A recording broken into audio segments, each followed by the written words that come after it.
a relentless attack as far as competing on pucks. We lose the puck battle, it's going to happen. The other team's trying to win too. But stay on the puck. Hunt it down until you get it back. And then that's got to be the mindset with the puck and without the puck. We're attacking their net. We lose it. Let's get it back and attack that net again. They get it. Let's make sure we're being physical. We're taking away time and space, and we have layers to what we're doing. So everything's about our competitive level and our identity of being a hard team to play against. That was Jim Montgomery, Blues head coach from the Fast Lane yesterday, talking about what he wants to see from his team when they return to action. And that's where we're at today because the Blues are officially back, ladies and gentlemen. I even suited up for this one, T-Bone. Well, yeah, you excited? Put on a Blues uniform and play? Yeah, no, not doing that. That's... You think, I heard you guys talk on Tuesday, like, hey, it can't get any worse than what it is right now. If one of us suited up, it could get worse. It could get worse. But BK, we'll start here with Jim Montgomery because we have Dylan Holloway back on the ice as Blues fans. Everything else is pretty much as accordingly. No Robert Thomas, as we found out yesterday, due to personal reasons. He'll be away back on Saturday. I don't know what you're looking at or what you're expecting to see from the Blues. To me, there's only one thing that my eyes are focused on, and it's the guys that are going to be the future core, what they look like down the stretch. I'm curious to see what Dalibor Dvorsky looks like after the Olympic performance. Do you take your game to the next level? Jimmy Snuggerud is in the midst of a point streak. I think I told you guys that if he gets a point tonight, he's the 9th Blues rookie to have a 7-game point streak in his rookie season. I'm looking at what Logan Mailloux looks like with a couple of weeks off when you come back. Joel Hofer getting a heavy workload. Stenberg when he comes up. I don't think it matters what the team does down the stretch. Frankly, I think a lot of Blues fans are going to be rooting for them to lose to get a better draft pick.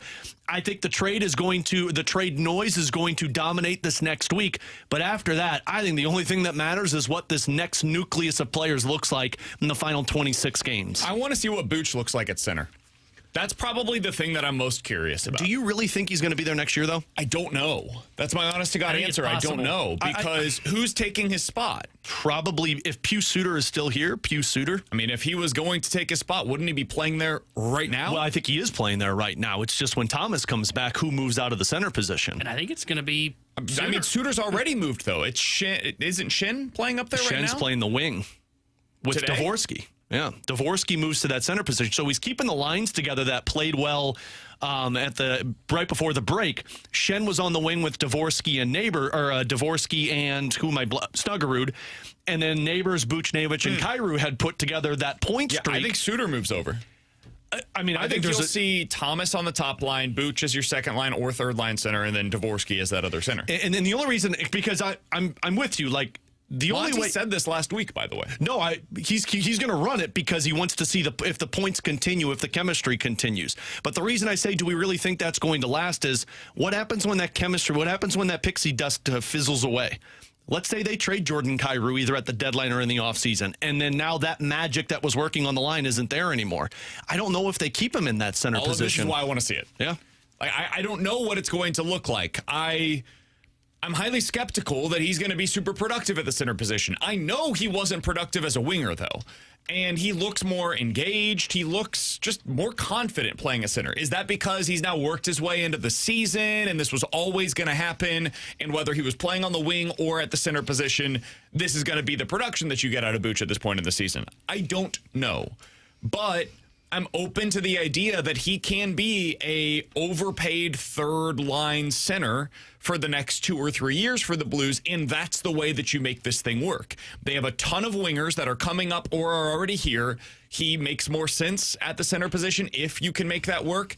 It eliminates a potential need for this offseason, especially if you decide to trade both Suter and Schenn either at this year's deadline or in the offseason.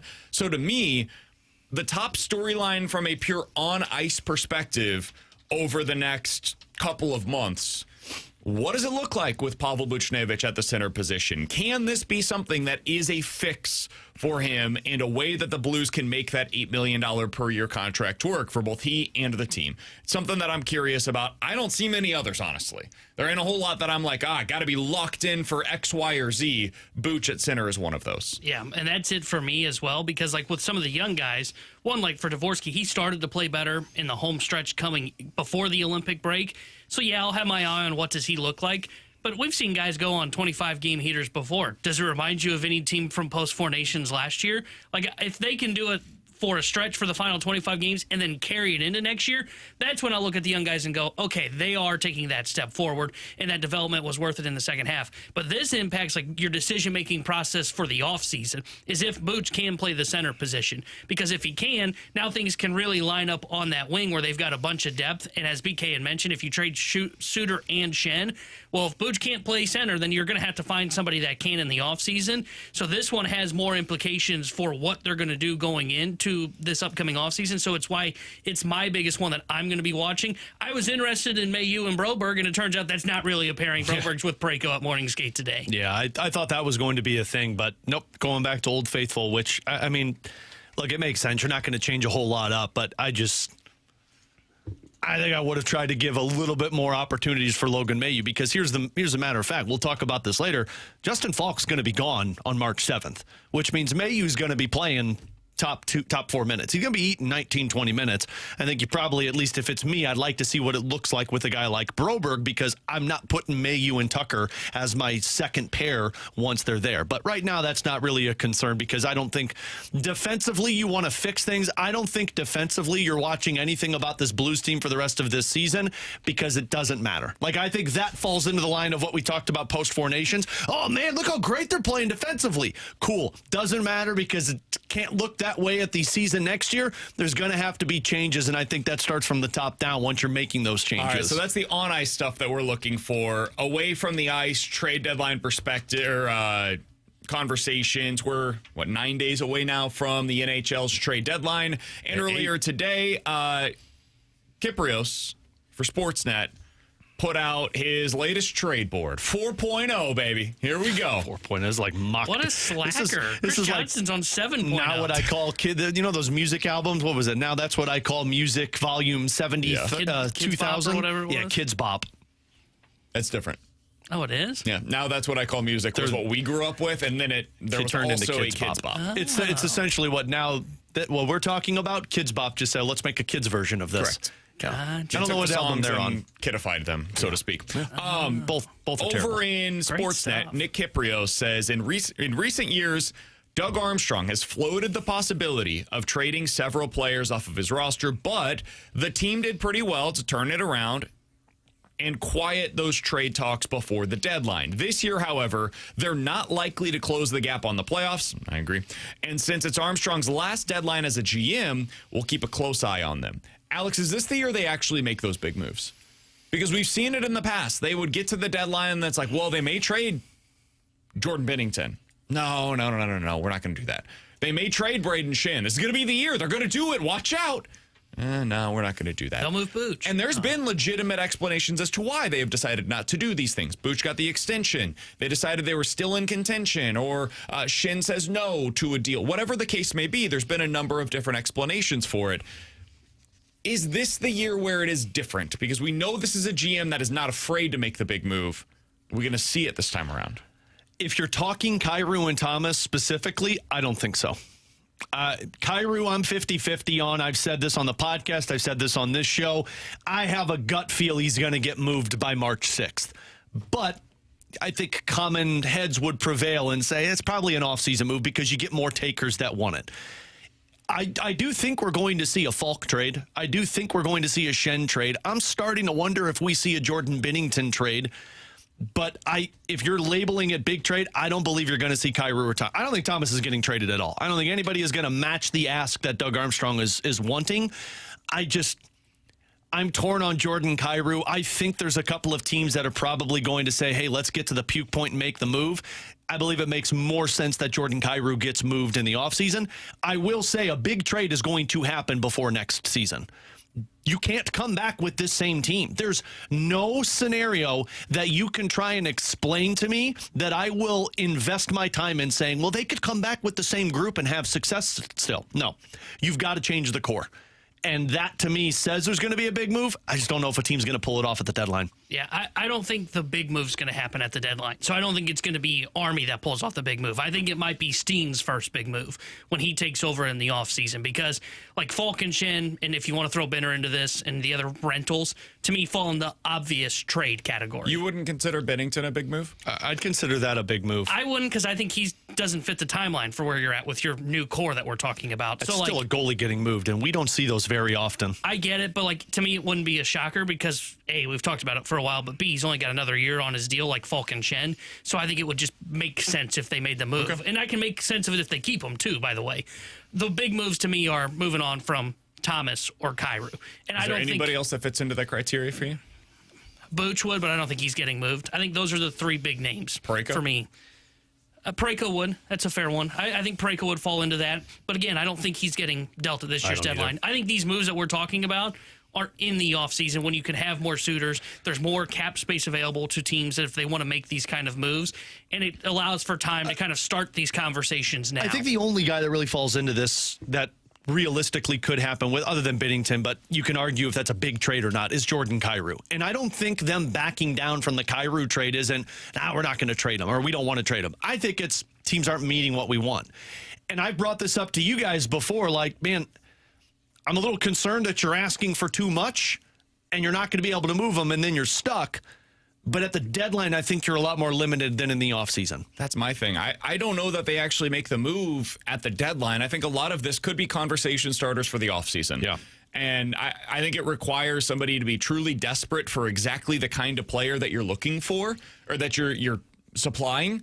I don't know how much demand there's going to be at this trade deadline for Jordan Kyrou. Who's the team that looks at their team right now and says, man, we are a Jordan Kyrou away? I don't know. And that's why I brought up the Stars the other day, because they're a team that would be saying we are a Jordan Kyrou away from competing for a Stanley Cup, not just this year, but for the next 5 seasons potentially. Or a team like the Florida Panthers. Maybe they look at it and say, man, we are a Jordan Binnington away from winning the Cup, not this year, but next year. And let's go ahead and get a head start on our offseason by making that move in season after we trade away Sergei Bobrovsky. Those are the kind of moves that I think could make a lot of sense, but all of that feels like I'm talking about offseason moves. That feels more like July than it does March. Yeah. So if I had to bet on it today, will the Blues trade one of Colton Parayko, Jordan Binnington, Jordan Kyrou, Robert Thomas? Because I would classify, for me, those 4 as being big moves at a trade deadline. I think they would all be considered to be surprising, and I think they would all make waves, not only here in St. Louis, but across the NHL. I would set the over-under at 0.5 of them are actually dealt prior to the deadline, and I'd probably take the under right now. The Kyrou one, to me, I think you want to have more teams that are willing to make more aggressive moves. At the deadline, you're not going to get Jason Robertson from Dallas for Kyrou because that doesn't make them better to be a Stanley Cup champion. In the offseason, when they can't meet the right deal to get him signed and they got to make a trade, that's a guy that Dallas would say, okay, we'll take that for a full season. Buffalo, I've brought up Owen Power before. Buffalo's not going to make that move now, sitting in 3rd place in their division. In the offseason, when they have 7 defensemen for 3 positions and say, well, we need more offense, that's when you pull. You don't get NHL players at the trade deadline.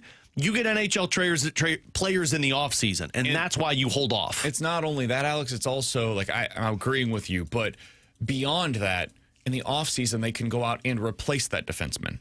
Right? Like, you can make the move of an NHL roster player for Jordan Kyrou and then go replace the NHL rostered player that you got with a 60 or 70% version of that guy for a few $1 million in the free agent market.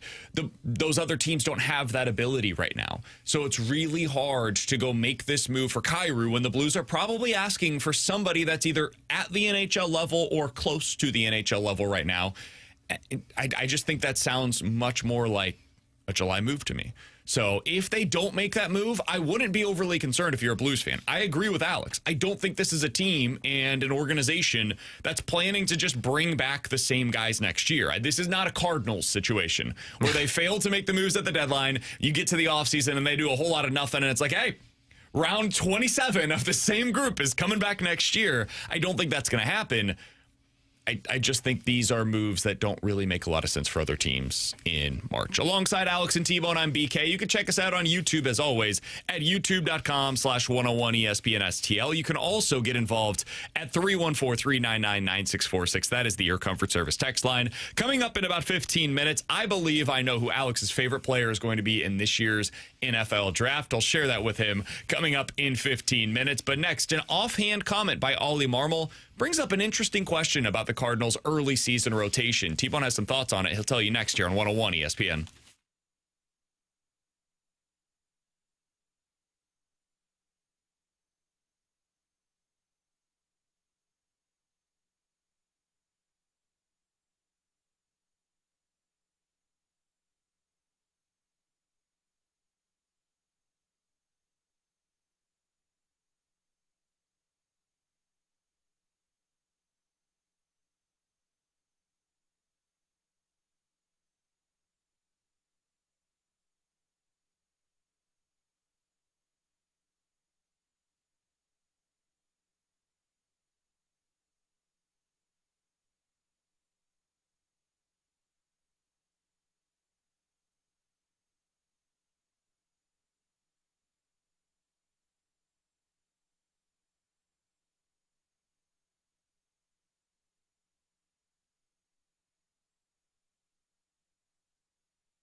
Alongside Alex and T-Bone, I'm BK.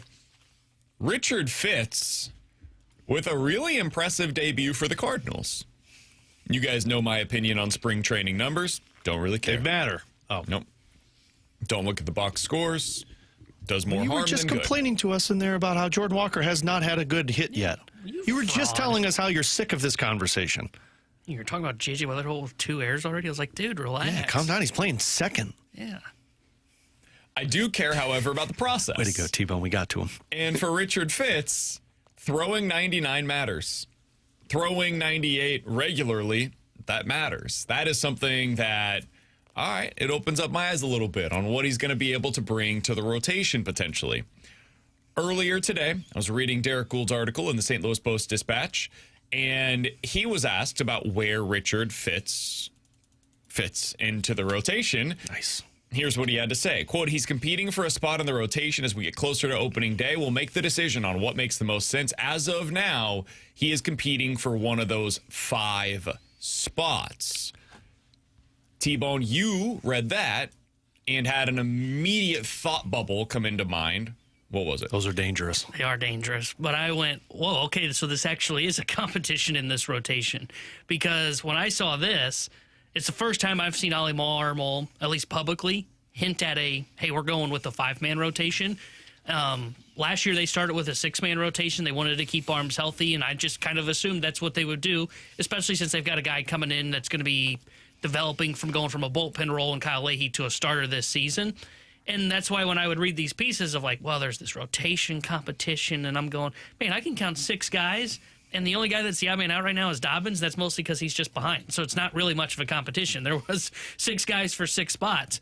Well, if they are going to start the season with a 5-man rotation, it suddenly becomes, well, okay, well, there is a surprise that might be left out of this rotation. And it creates all these different avenues that they can continue to explore with what they decide to do with guys.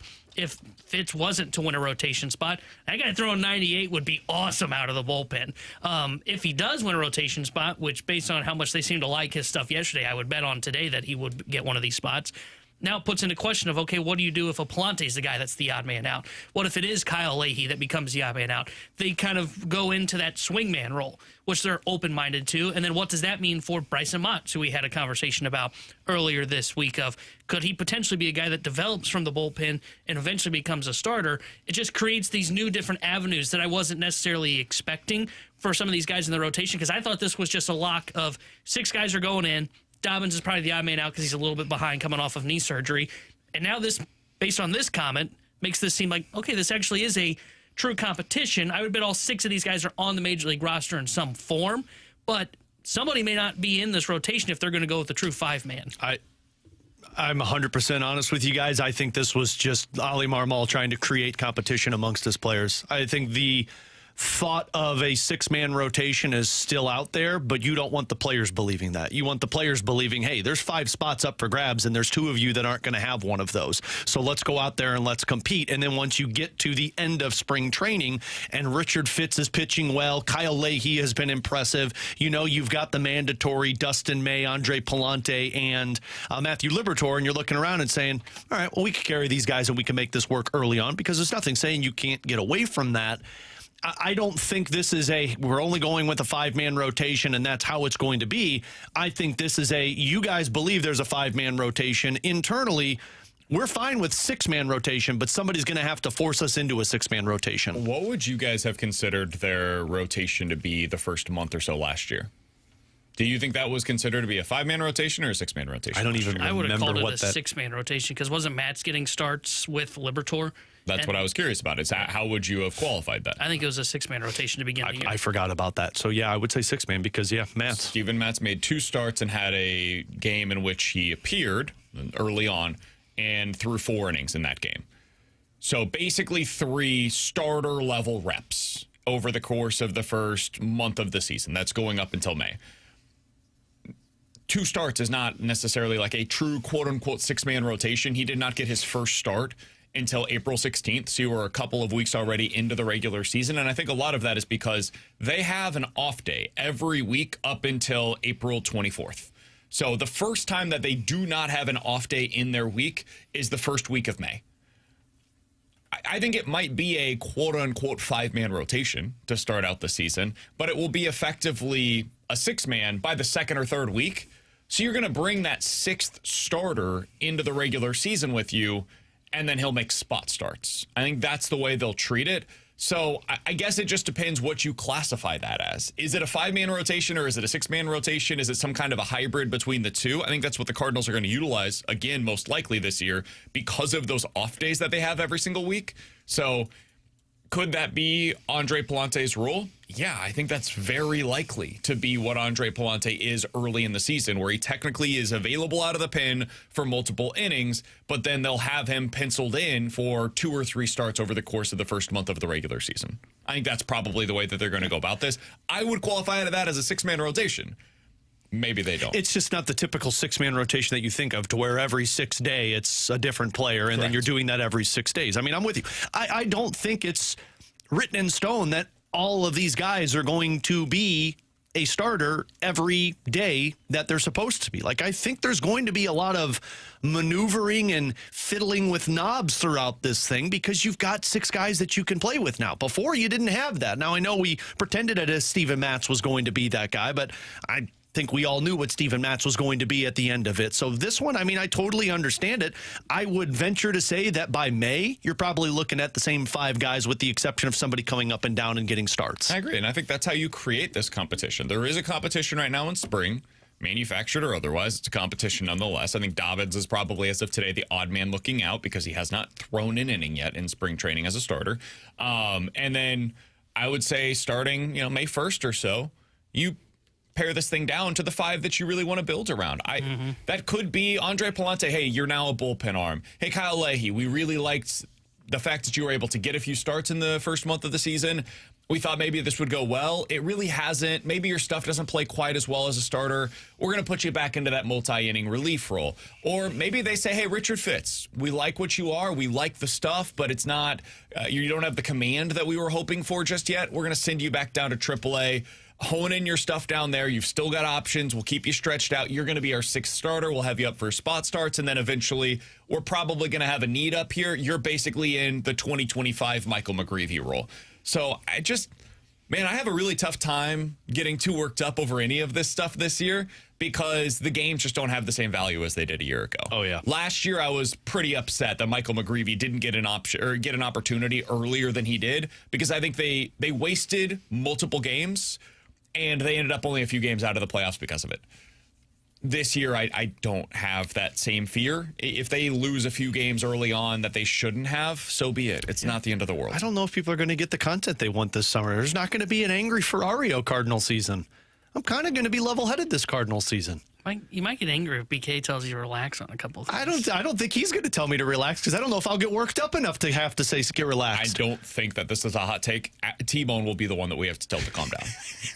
Yeah, I like matchups, right? I want you to pinch hit in the 7th T-Bone inning. every other day is going to forget that they're in a build. Dude, it's going to be so hard for T-Bone to watch this. Oh, yeah. It's going to be so hard. I felt it at winter warm-up. We were leaving winter warm-up, Alex.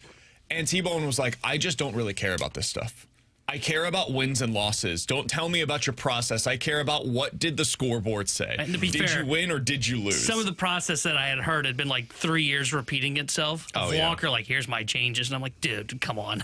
Well, we're seeing it right now in spring training, aren't we? I know, BK was freaking out. He doesn't have a hit yet. No, stop. Mowing the grass again with ground balls. You guys, I think Alex and I are in the same spot with this team, where it's like, take it as it comes. Whatever. We've been good, man. We've been bitching about a rebuild for 4 years, and finally they're here. You and about JJ Weatherholt 6th? That's cool. You think that he should already be your leadoff hitter? Fine. I don't care. As long as he's on the roster, doesn't bother me one bit. The second week where Mason Wynn has yet to pick up a hit and he's still hitting leadoff, T-Bone is going to lose his mind. I think I'm getting too much flack here. I don't think it's going to be. I think you're getting enough. I think it's going to be fine. We'll clip BK this one off. Question, he mentioned Weatherholt. I think it was during the Olympic break. BK asked me a question in the office. Do you care where Weatherholt hits? And I go, no, not really. Then BK goes, well, if he's going to be your leadoff hitter long term, he should be in leadoff. And I'm going, yeah, I don't care where he hits. Do you think that he should be batting leadoff long term? And I said, I don't would really it make care. sense to try that out this year? I need you to hold this man accountable. 11:31. He told us that he doesn't find himself going to get worked up. He's catching too much flack. Come April. Odds are this year I'm going to have 2 games on at once. The Cardinals game and then somebody else that's competitive. The opening day roster, when Brian Torres makes it and Sajaci's in the minors, he is done for. Well, T-Bone's going to be stupid. See? Well, hold on. Okay, well, putting Sajaci in the minors would be stupid. Coming up in 15 minutes, 314-399-9646 is the Air Comfort Service text line. We'll get into questions and answers. Joey Vitale joins us at 12. NFL Quick Hitters next here on BK and Ferrario.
Tanner Hendrickson here with the Sports Center update brought to you by Saliga Heating and Cooling.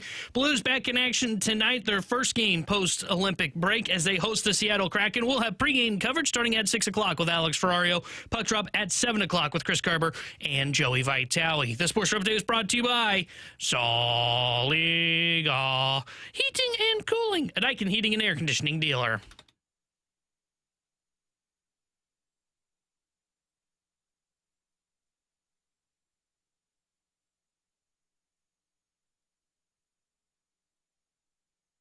Oh, it's take season, baby. Dan Orlovsky on First Take today. Danny, here we go. Ty Simpson's tape from Alabama through the first 8 games of the season is significantly more impressive than Fernando Mendoza's. Oh, God. I hope somebody listens to him. I hope the Raiders listen to him and take Ty Simpson over Mendoza and say, well, Dan Orlovsky told us that this guy was better. My favorite part of that take, the first 8 games. Well, Dan. Those are the more important ones. We got to look at your whole resume. I just how do you say that and believe it? I mean, he's right. His first 8 games were spectacular. Remember, we were talking about him as the Heisman candidate. Because wasn't he great? Wasn't it the final game was the Mizzou game, right? I sure do remember that one. Boy, was he good in that game. As we learned, it didn't really matter that much. Nope, sure didn't. Man, I watched football this year, a lot of it. Apparently he didn't. He watched at least 8 games. Well, that's true. He saw the first 8. Watching the last half of the season for Ty Simpson, it really was not good. He was a liability for that team. There are explanations for it. You can call them excuses if you'd like. He was hurt. He was banged up. Apparently, he had a broken rib. He had a bursa sac issue in his elbow. Bursted sac issue? Bursa sac issue. Sorry. I heard that differently. And he had something else an intercostal muscle or whatever. So he had he got the you-know-what kicked out. But you know what that tells me? You get beat up a lot in college, and NFL is even harder, man. And he's not a big dude. So, anyways, we're already spending too much time on this. But I thought we were spending the ample amount of time. Keep your head on a swivel out there, guys. It's going to be take season. You guys watched college football. You saw these players. You know that Ty Simpson's not as good as Fernando Mendoza. And we all know Fernando Mendoza is going number 1 overall. So if you see something like this, just skip it. What, you're telling me I shouldn't take what's said on First Take as First gospel? Take, man. I like Dan Orlovsky. You're on BK and Ferrario. You're right. I'd listen to the First Take guy. It has to be facts. We don't know what we're talking about, right? Mahomes' long body says he watches Big Ten basketball. Don't question it. Yeah, seriously. Appreciate you. All right, let's get into this. Alex, I have your favorite player for this year's NFL draft. I've been very excited to hear these measurements. It's a kicker with one hell of a leg. Oh, baby. The calf size. Did you see what Brandon Aubrey is reportedly looking to get? I saw he was in a $10 fight. million. If I'm him, I'd be looking for it too. You want a guy who can kick a football for 60 yards? 4-point field goal we talked about earlier this week. Sure. It's a $300 million cap. He might be worth it. It just pains me in my football heart to say this kicker is going to make $10 million a year. I don't know, man. I'll be drafting him in my fantasy football league. We don't have him. Caleb Banks is your new favorite draftee, Alex. I need to know numbers if he's my favorite. He is 6'6". That's a great. How big was my boy Jordan Davis? I think 6'6". Okay. He played defensive tackle for Florida. Now, he was not dominant for them, but he at times looks the part. He's 330 pounds, Alex. He has 11-inch hands. Do yourself a favor. Go ahead and get home. Whatever you do, take out a ruler. Look at the size of a ruler. Now, put your hand next to that ruler. Measure from your thumb to your pinky finger. You're probably somewhere around 9 or 10. Ooh, this guy's 11. Jeez. Jordan Davis was 10 3/4. Yeah. So bigger than Jordan Davis. Oh, my God. I need to know wingspan. I need to know arm length. 35-inch arms. Oh, my God. 85 3/4-inch wingspan. Oh, my God. Jordan Davis was 81 1/8. My dude can fly. He's literally a pterodactyl out there. This is Alex's favorite player. He's going to be absurdly athletic. I don't know if he's going to run a sub 540. I don't care. unlikely. But Caleb Banks, Where are we looking at in my mock number draft? one player he's first rounder. Okay, but no, Probably top 20. I don't care about that. I need to know team who I'm rooting for. So I'm going to look at Screams Eagle. Bucky Brooks, see where Bucky has him. Feels like Dallas to me. Oh, that would make sense. Dallas makes some Please sense. don't They've been be. focusing on their Wouldn't you love defensive to line root for more. Jerry Jones? don't Rams. That would be fun. Baltimore at 14. He's got him at the Texans at 28. Let's go. I don't think he's going to fall that far. Yeah, that if feels he's low. Oh, man, if he could go by the Bills. 6'6", 330-pound defensive tackle with 11-inch hands, 35-inch arms. I like and him. Athletic freak. Yeah, he ain't going 29. They got the teams at 20 are just awful, though. Like, you got the Cowboys, the You'd love to root Steelers, for them. the Chargers, the Eagles, the Browns. You and Kerry could be Bears Steelers might be fans. fun. Got it. Just get to Buffalo. Get to Buffalo. I love that. You guys see the news today? We got a Carolina. player-for-player trade in the NFL. I did see I saw that. this. Jermaine Johnson, former Nobody was defensive excited. end We were like, yeah. for the New York Jets, got traded to the Titans for Tavondre Sweat, defensive tackle. Tavondre Sweat's actually a good player, like a legitimately good football player. Now, knucklehead off of the field. And That had always a bunch works of out. conditioning issues, all that stuff. But on the field, has been very good so far for Tennessee. Jermaine Johnson is a guy that was drafted in New York when Robert Saleh was their head coach, so it makes sense that now Saleh is with the Titans. He'd go back and get one of his guys from New York.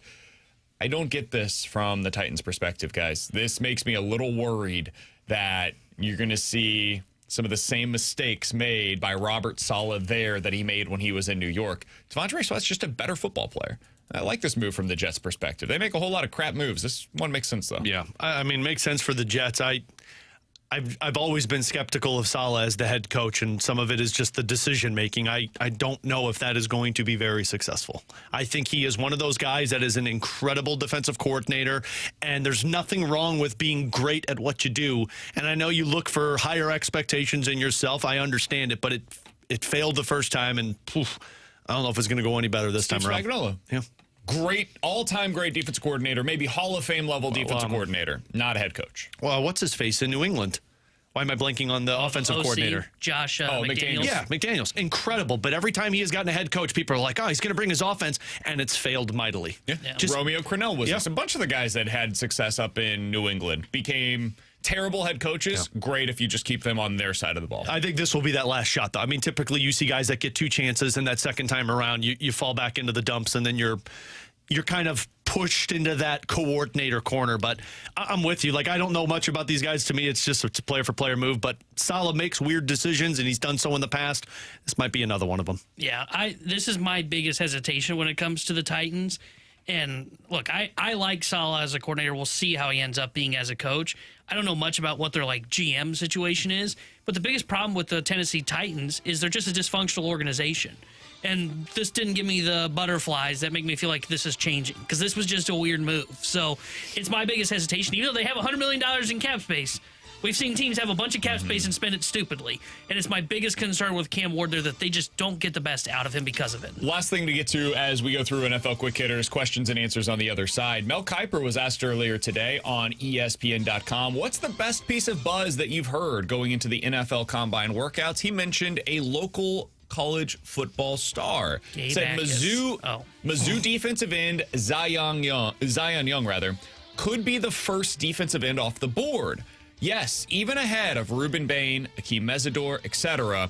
The 6'5", 260-pound edge rusher plays with strong hands, plenty of quickness, and the ability to seal off the run. He's 22 on Mel Kiper's board, but has a lot of fans around the league and could push to go even higher in this year's draft, especially if he has a good week at the NFL Combine. Zion Young, according to Mel Kiper, Alex, could be a legit top 20 pick with the ability to go in front of Akeem Mesidor or Ruben Bain. That's massive for Mizzou if it happens. I mean, once again, we know what they're great at, and it's developing this defensive style of player that just once you get post-college football season, combine season, these guys skyrocket through. And I hope that's the case, because Zion was a beast this year, and it would make sense if teams are looking at him higher up. And I think all this noise around Ruben Bain in terms of his small arm size and the small hand size, T-Rex arms, I think that could help out a guy like Zion Young. But I also think that benefits a guy like Ruben Bain, who gets selected later in the draft and can go out there and dominate with it.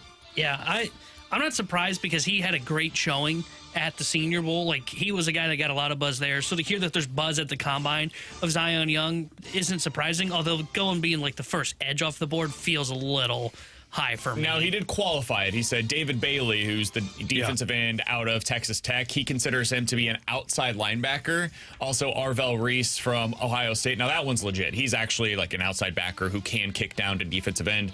He said those guys still could go ahead of Zion Young. But Ruben Bain, Akeem Mesidor, the guys that are true edge rushers, defensive ends, he thinks Zion Young could go first out of that trio. So you're talking probably top 10 pick, top 15 pick. I still like Bain ahead of him, even though he's got the T-Rex arms. I mean, like, you watch that guy's film. Like, he's a stud. It didn't look like it slowed him down at all when I watched Miami go through the playoffs. And that's not a shot towards Young. I think Bain is a better edge that I would take over him. Zion Young measured in today, 6'6", 265 pounds, 33-inch arms. Reminder, Ruben Bain was about 31 earlier today. We'll get into that later on in the 1 o'clock hour. In 15 minutes, Joey Vitale joins us here on BK and Ferrario Questions and Answers at 314-399-9646. That's next on 101 ESPN.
The latest bracketology is out from Lenardi. I forgot his first name there for a second. I was going to call him Jay Lenardi. Did you controller die for a second there? It did. Get you some double A's. He's got Mizzou in the tournament without having to play in the first four. Like that. As what, a 10? How about this? The last four with a bye. Mizzou, Texas A&M, Texas, and Auburn. All SEC teams. That feels right to me. Last four in were Santa Clara, TCU, Indiana, and New Mexico. He has Cal, Ohio State, San Diego State, VCU, all on the outside looking in. VCU, that's an interesting one for the A10. That's noteworthy. As for the other local schools of note, Illinois, he has as a 2 seed. He's got them 7 overall in this NCAA tournament right now. Okay, Does that sound about right to you? Yeah, I was a little fearful that most recent loss against UCLA might knock them down to the 3 line. Well, and then the one tonight, too. Well, they don't play tonight. Oh, it's tomorrow. Ah, damn. What is So this that funny? one might knock them down to the 3 if they lose that one, especially because that would be, 4 of the last 5, Yeah. if I'm not mistaken. But, yeah, that feels about right to me. He's got Florida on the way up. They're right there as a 2 seed now instead of as on the 3 line. He had Houston drop down a little bit. They dropped from a 2 to a 3. Other 3 seeds include Kansas, Houston, Gonzaga, and Nebraska. But right now, I think the top 8 teams, like the 1 and 2 seeds, these are truly your top 8 teams. Duke, Michigan, Arizona, UConn, Iowa State, Purdue, and then Illinois and Florida rounding that So out. who's What's Mizzou up? losing to in the What's first round? Well, they'll play. He does not have his bracket. It's just the just bracketology kinda- I stuff, gotcha. the last 4 and all that up. But yeah, they've got the top 2 seeds would be who Mizzou or Illinois or SLU would most likely play in the second round right now. Okay. Because you're looking at them all in that 7 to 10 range. Yeah. And that UConn team, I saw them last night against St. John's. Whew, buzzsaw. They very good. dominated that game. Remember what I said about St. John's not being able to score? Yep. Well, they It went was 0 on, for 15 at one point. It was on yesterday. display last night in that game. All right, 314-399-9646. That's the Air Comfort Service text line. From Cottleville, Combe-over, rather. Guys, what's the plan this spring for Dustin May? Why hasn't he pitched in a game while Libby is making his second start today? I do not care. He's got a plan. They'll get him ready to go for opening day. And I'm guessing that he's probably pitching on the back fields, so he's probably doing simulated games. You only get X amount of innings in these games that are on the quote-unquote spring training schedule. And if you're the Cardinals, May's kind of the veteran, so he probably knows what's best for him to get ready to go. You wouldn't mind seeing Fitz go against, like, major league guys on the big field, so that's probably part of the reason as well. 314-399-9646. I knew you didn't have any thoughts on it. I also just, why are we going to overreact over not seeing Dustin May yet and seeing Matthew Liberatore twice? From the 618, guys, where would you rank Derrick Henry all time among running backs? The fast lane, not impressed. I feel like it's kind of hard almost to compare running backs of this era to running backs of 30 years ago. Like, you go back to the 90s, you'd probably take a lot of those guys over Derrick Henry. But the game has changed so much, and the emphasis on the running game has changed so much that it's hard to do that kind of a comparison. As for guys that are just in, the last 25 years of football, I would say Adrian Peterson is the number 1 guy for me, most dominant running back of this era. Yep, I agree. He's number 1.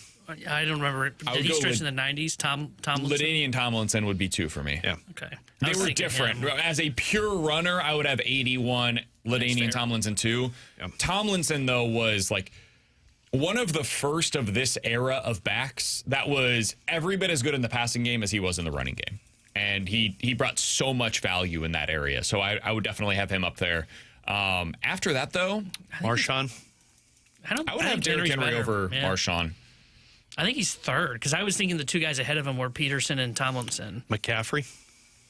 He just hasn't been healthy enough to. He'd be up there, but he'd be healthy enough. I would have Henry 3. I'm just presenting other running backs to you guys. Yeah, those would be the other ones. Yeah. I mean, look, you could be not impressed. What he does is unlike any running back we have seen probably since Marshawn Lynch in terms of just size and just pure strength. And I mean, I know it hasn't gotten a Super Bowl win, but my God, that guy carried a Tennessee Titans team that should have been nowhere near close to a Super Bowl chance than what they were because of Derrick Henry. A couple of people have brought up Marshall Faulk. Yeah, throw him into the mix as well. Yeah, I would put him before Derrick Henry, and he's right there for me with LaDainian Tomlinson. Derrick Henry's top 5. I was thinking Falk's career was mostly in the 90s. It was, but okay. If you want to throw him into the mix, that's totally fine. I'll add him in. The thing that's so impressive with Henry is it's now 10 years where he's been at a high level, right? Most running backs that you can think of, you'll know this name better than I would, but Jamal Charles, for example, with KC, he had a 5-year peak, And that's kind of where it ends up for most guys. When you're able to sustain it as long as Henry has and be as dominant as he has, and for how big he is and how he moves, it's what makes him different. 314-399-9646 is the Air Comfort Service text line for questions and answers. If you're looking at most rushing yards since 1990. Well, Frank Gore's got to be up there. Frank Gore's 2 after Emmitt Smith. Yep, I figured he would be up there. Derrick Henry is 8. The running backs in front of him are Emmitt Smith, Frank Gore, Adrian Peterson, Curtis Martin, another one of those compilers that him and Frank Gore, man, get out of here. And Frank Gore, I forgot about. He should be above Derrick Henry. Go to hell. Barry Sanders, LaDainian Tomlinson, and Jerome Bettis is up there as well. Marshall Falk coming in at number 9. Edgerrin James, who I thought was awesome, at number 10. Yeah. I like Fred Taylor, too. Fred Taylor's number 11 on this list. Steven Jackson. Local favorite. I comes wonder in how at number high 12. he would be because he had a pretty good career. Corey Dillon, that's a name we don't talk about enough. That guy was a Did you stud. mention Sean Alexander? No, he's lower on this list. He had injuries. That one unbelievable year, but other than that, yeah, won just me a didn't have the fantasy football longevity. league that one year. Did he? Was on the cover of Madden. Yep. That's Who's this? Sean Alexander. Yep. Do you remember Sean Alexander? Great smile. Eagle? No, Seahawk. Seahawk. Went to the Super Bowl. Yeah, no, I don't remember that Oh, name. my God. He was a beast. 2000. So he was like that, what, 05, 06 Super Bowl then? Is that what year that would have been? It was the early 2000s. I think it was 05. Yeah. Don't remember it. 314-399-9646 is the Air Comfort Service text line. From the 314, do you think Mizzou could end up as a higher seed than SLU in the tournament? They could.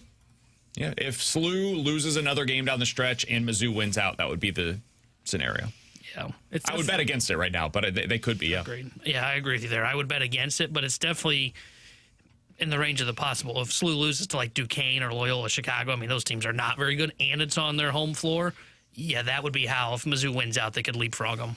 Last one here from the 314. Guys, with this draft being filled with mediocre quarterbacks and top talent at low positional value, do you think we could expect more trades or surprises than previous years? I would be surprised if we see a bunch of trades, just because trading up for a running back or an off-ball linebacker or a defensive tackle or safety, it doesn't have the same value as trading up for a wide receiver, defensive end, or a quarterback because of the positional value. So you're giving up extra picks to draft a less valuable position. That being said, do I think we could see more surprises in the draft? Absolutely, because I think there's going to be less consensus on this year's class, and you might see teams, quote unquote, reach for those positions of value: defensive end, quarterback, wide receiver, etc. So I do think we'll see more surprises, less trades.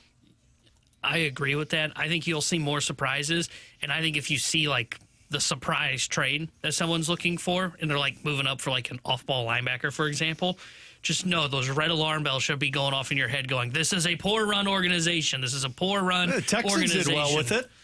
Well, they went for an edge rusher. Oh, though. that's like right. They at the time, I know some were critical of it. But There was a lot of you're people going with critical. The position you need maybe most on the defensive side of the ball is the guy that gets after the quarterback, while also drafting the quarterback, which is the most important position. Alongside T-Bone and Alex Ferrario, I'm Brandon Kiley. It's BK and Ferrario here on 101 ESPN in 15 minutes. We got to talk about Nathan Church. Yes, Nathan Church is going to be a significant part of the show today. That's where we're at in Cardinals spring training. Not going to get mad. Is he going to be this year's Cardinals come out of nowhere player? We'll get into that coming up in 15 minutes. Joey Vitale, Blues analyst, joins us next here on 101 ESPN.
With Alex and T-Bone, I'm BK. Happy to have the whole group in to talk with our friend, Blues analyst for 101 ESPN and FanDuel Sports Midwest. It's time for us to talk with Joey Vitale via the Callier and Thompson hotline. Joe, appreciate the time, man. How you doing today? Joey! We're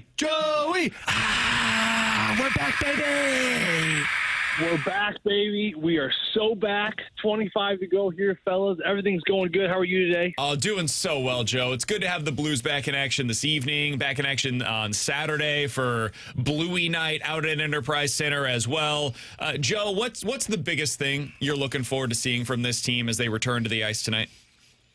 Yeah, I think the biggest thing is, first of all, you're excited. You're excited they're back. It's been a long break, a fun break. The Olympics were incredible. Some Blues players with some medals returning home.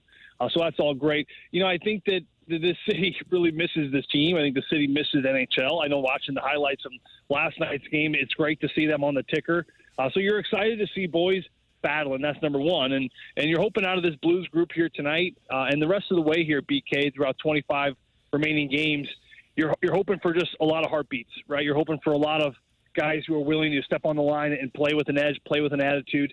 Jim Montgomery's press conference earlier today, he talked about, these last 25 games, it's more about the attitude than even execution. He wants to see guys relentless on pucks. If you lose a battle, we want to see you reattack. So it's all about that kind of Blues attitude, which, of course, the city just truly appreciates. What's the difficulty level, Joe, of having 2.5 weeks off of no hockey and then jumping right back into competitive play like Jim Montgomery wants to see? It's not going to be hard, Alex, especially for this Blues team because, you were out at practice Centene there a couple days ago. I was as well this past week. This team, they played at a very high level in practice, they're competing down low, talking to the players after practice. They were whipped. They felt like it was a game. That's the kind of energy you need in practice. They had the endurance skates. They had the battling drills. So I think that Jim Montgomery has got this group as prepared as they can be. Now, it's never the exact same as live ammo when you look at a game, because you're battling against a different team and you're going to end up taking maybe the foot off the gas a little bit against your own teammates. But tonight it's going to be a good little test. And I think that this is where the first 10 minutes could be really telling in the game. Jim Montgomery, once again, he did say that the first 10 minutes, he doesn't expect perfect execution, but we got to play with pace. You got to play with that attitude he was talking about earlier. If you do that, you weather the first 10 minutes. He said that, over 60 minutes, it actually could be, it should be rather, advantage St. Louis, because they certainly have the rest of the legs. Joe, tonight it seems like Dvorsky's probably going to get that bump up to the top line when it comes to at least his time on ice, with Thomas not expected to play. What does that do for a young player when they get that bump in ice time? Well, it does a ton of things. Number one, it shows that the coach believes in you. And, sometimes you just need people that believe in you, right? Every player that's made it to this level will tell you there was one coach, one parent, one Zamboni driver, one teammate, whatever it is, right? Someone needs to believe that you're the guy to go do it. And I think for Dalibor, he's coming off an incredible Olympics. I think that he was one of the very bright, unexpected stars across the board. I mean, I'm talking every country. I talked to him briefly this morning. He said that he found himself getting into a rhythm really early. That was the key, and he just built from there. Talked about players like veteran Tomas Tartar, what he meant to him. He saw the leadership qualities of their captain. So you're hoping that he brings all those things back. Now you get elevated to the top line. A top line, by the way, BK, that remember, I know it was a long time ago, but they were terrific before the break with Jimmy Snuggerud on that right side, and, of course, Braden Schenn there on his left side. Just a great balance of veteran presence in Braden. You got the sharpshooter there, of course, in Jimmy Snuggerud. And then Dalibor has really done a good job being that glue piece to kind of keep it all together. His face-offs have been good. I think his pace of play has been better. But the biggest thing that it's going to do for him is it's going to increase his mindset. It's going to elevate his mindset to the believability that his coach believes in him. And now the team is going to start turning to him. And I can't think of a better time for a young kid to step into that number 1C role, especially after a very nice tournament he had over there in Italy. I think the other one, Joe, that a lot of Blues fans are excited to see back in action is Dylan Holloway. He jumped back into play right before the break, and he had that slip up with that high ankle sprain. What are your expectations for his return, and are they limited because of that injury he suffered? We'll find out, Alex, and I think that we saw him come back, battling back from that high ankle sprain before the break, and listen, he thought he was feeling good. There was some little bit of soft tissue over that injury, which can happen with high ankle sprains, and certainly it aggravated it to the point where he didn't play any more games up to this point here tonight. So what am I hoping for Dylan? I'm hoping for him to get to the game and feel really good afterwards. I mean, to me, whether he scores a goal, gets an assist, is a +2, -4, to me, I don't really care. You as a general manager, if you're Doug Armstrong, if you're Jim Montgomery, you want him to be battle-tested in tonight's game, to play, 21, 22 minutes if it comes to that. And then after the game, when he's on the trainer's table, you want to go up to him and say, how do you feel? And he wants to say, Coach, I feel really good. I'm really glad I tested. I'm ready to go. That's what you're hoping for, as simple as that. Because, listen, Dylan is a huge core piece of this team moving forward. But the issue for Dylan has been health, right? And it's even before St. Louis. I mean, he dealt with some health stuff there in Edmonton. And it is crazy because you look at the kid, he's just a complete specimen. He's one of the best in-shape guys I think this team has. He is just addicted to the ice rink. You can't kick him off the ice. He's always shooting in the room. He is just fully committed to this profession, and he is in great shape to really back it up and prove it. So the fact that he's been dealing with so many injuries is really unfortunate, but you're hoping for some good news after tonight that his health is okay, because he is, like I said, going to be a very important piece here down the stretch for this team before he becomes a restricted free agent. Is it possible for him, Joe, to get back to the level we saw him playing post-Four Nations last season, or is that too lofty of expectations? No, I don't think so. I mean, right away, maybe not so, but I think at some point he has got to find that groove again, and I think that what we're seeing out of Dylan and why it's kind of tripped him up this year, even when he's back, is because sometimes these injuries, it takes a while to feel like you're healthy enough to play.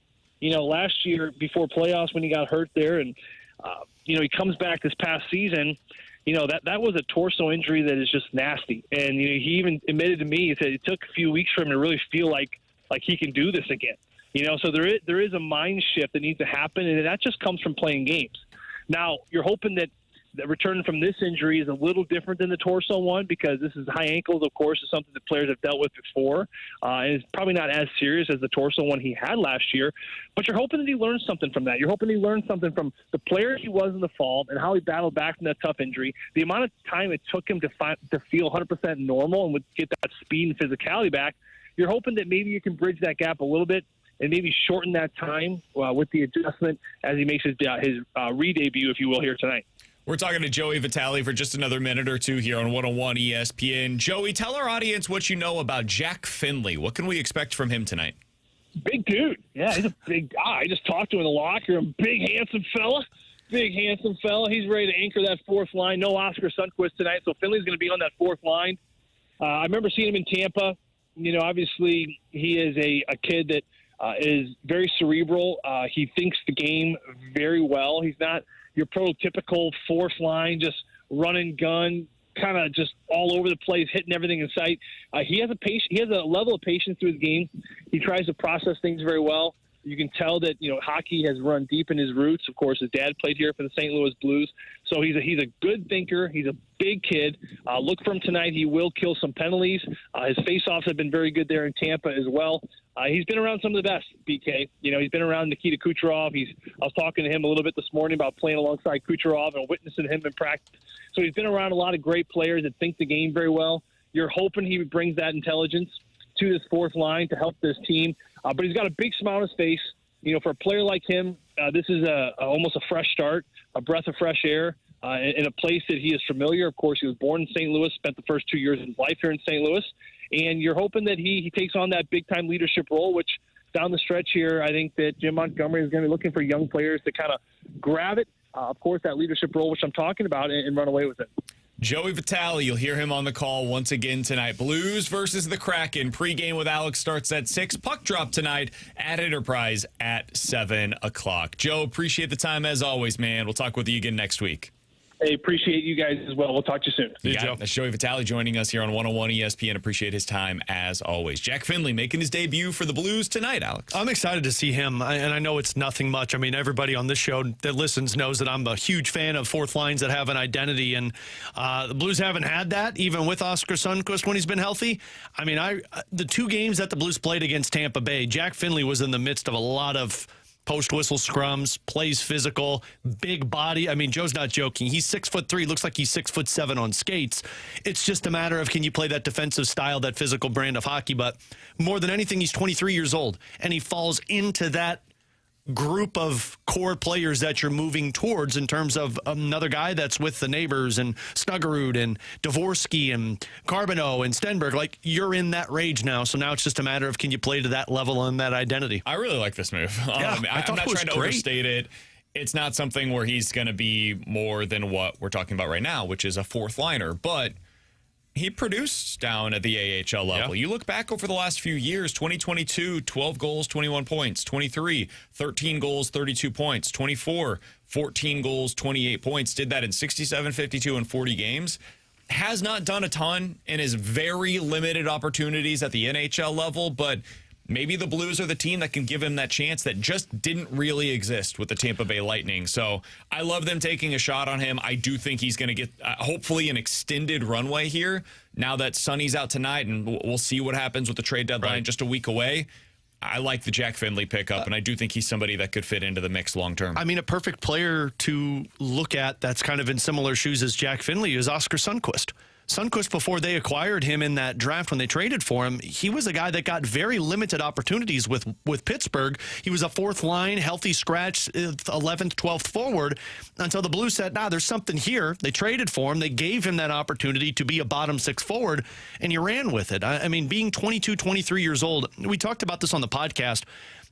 I think what the Blues are trying to accomplish is put an entire group of players that are going to be around for the next 3 to 5 years and try and let them go through the trial and tribulations of being bad and starting to play well and build that group chemistry, because that's how a lot of these successful teams are built. They have the same core nucleus that have been around since they were 21, 22 years old that got to where they're at now, and they have sustained winning. I would also say don't judge Finley too much based upon what we see tonight and really even the rest of the year. I remember that first year with Sonny.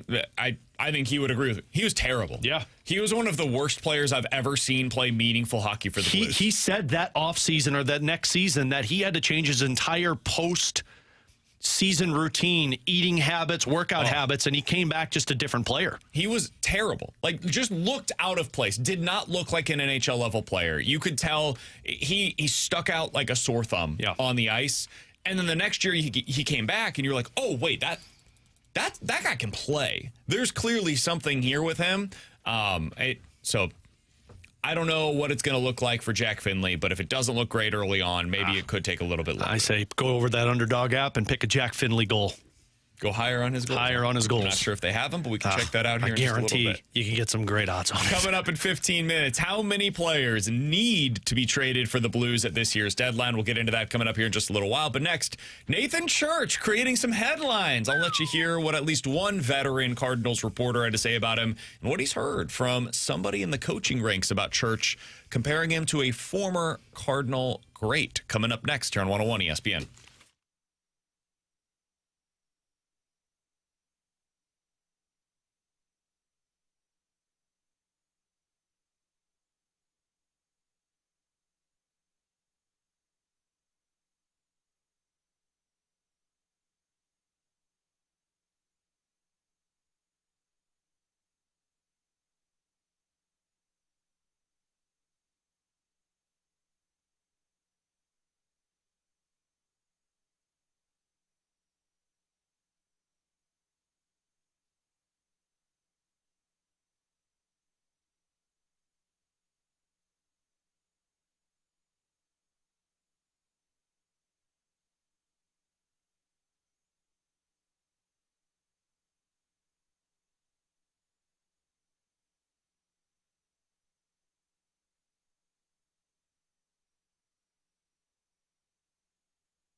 All right, we've spent a lot of time, Alex, talking about the opening day left fielder for the Cardinals because odds are against Lars Nootbaar being ready to go on opening day, which means somebody has to go out there and put on a glove, stand in left field, and grab a few ABs early on in the season. Love how we frame it that way. Just stand out there and don't let anything get past you. Jose Fermin is an option. Thomas Sajaci is an option.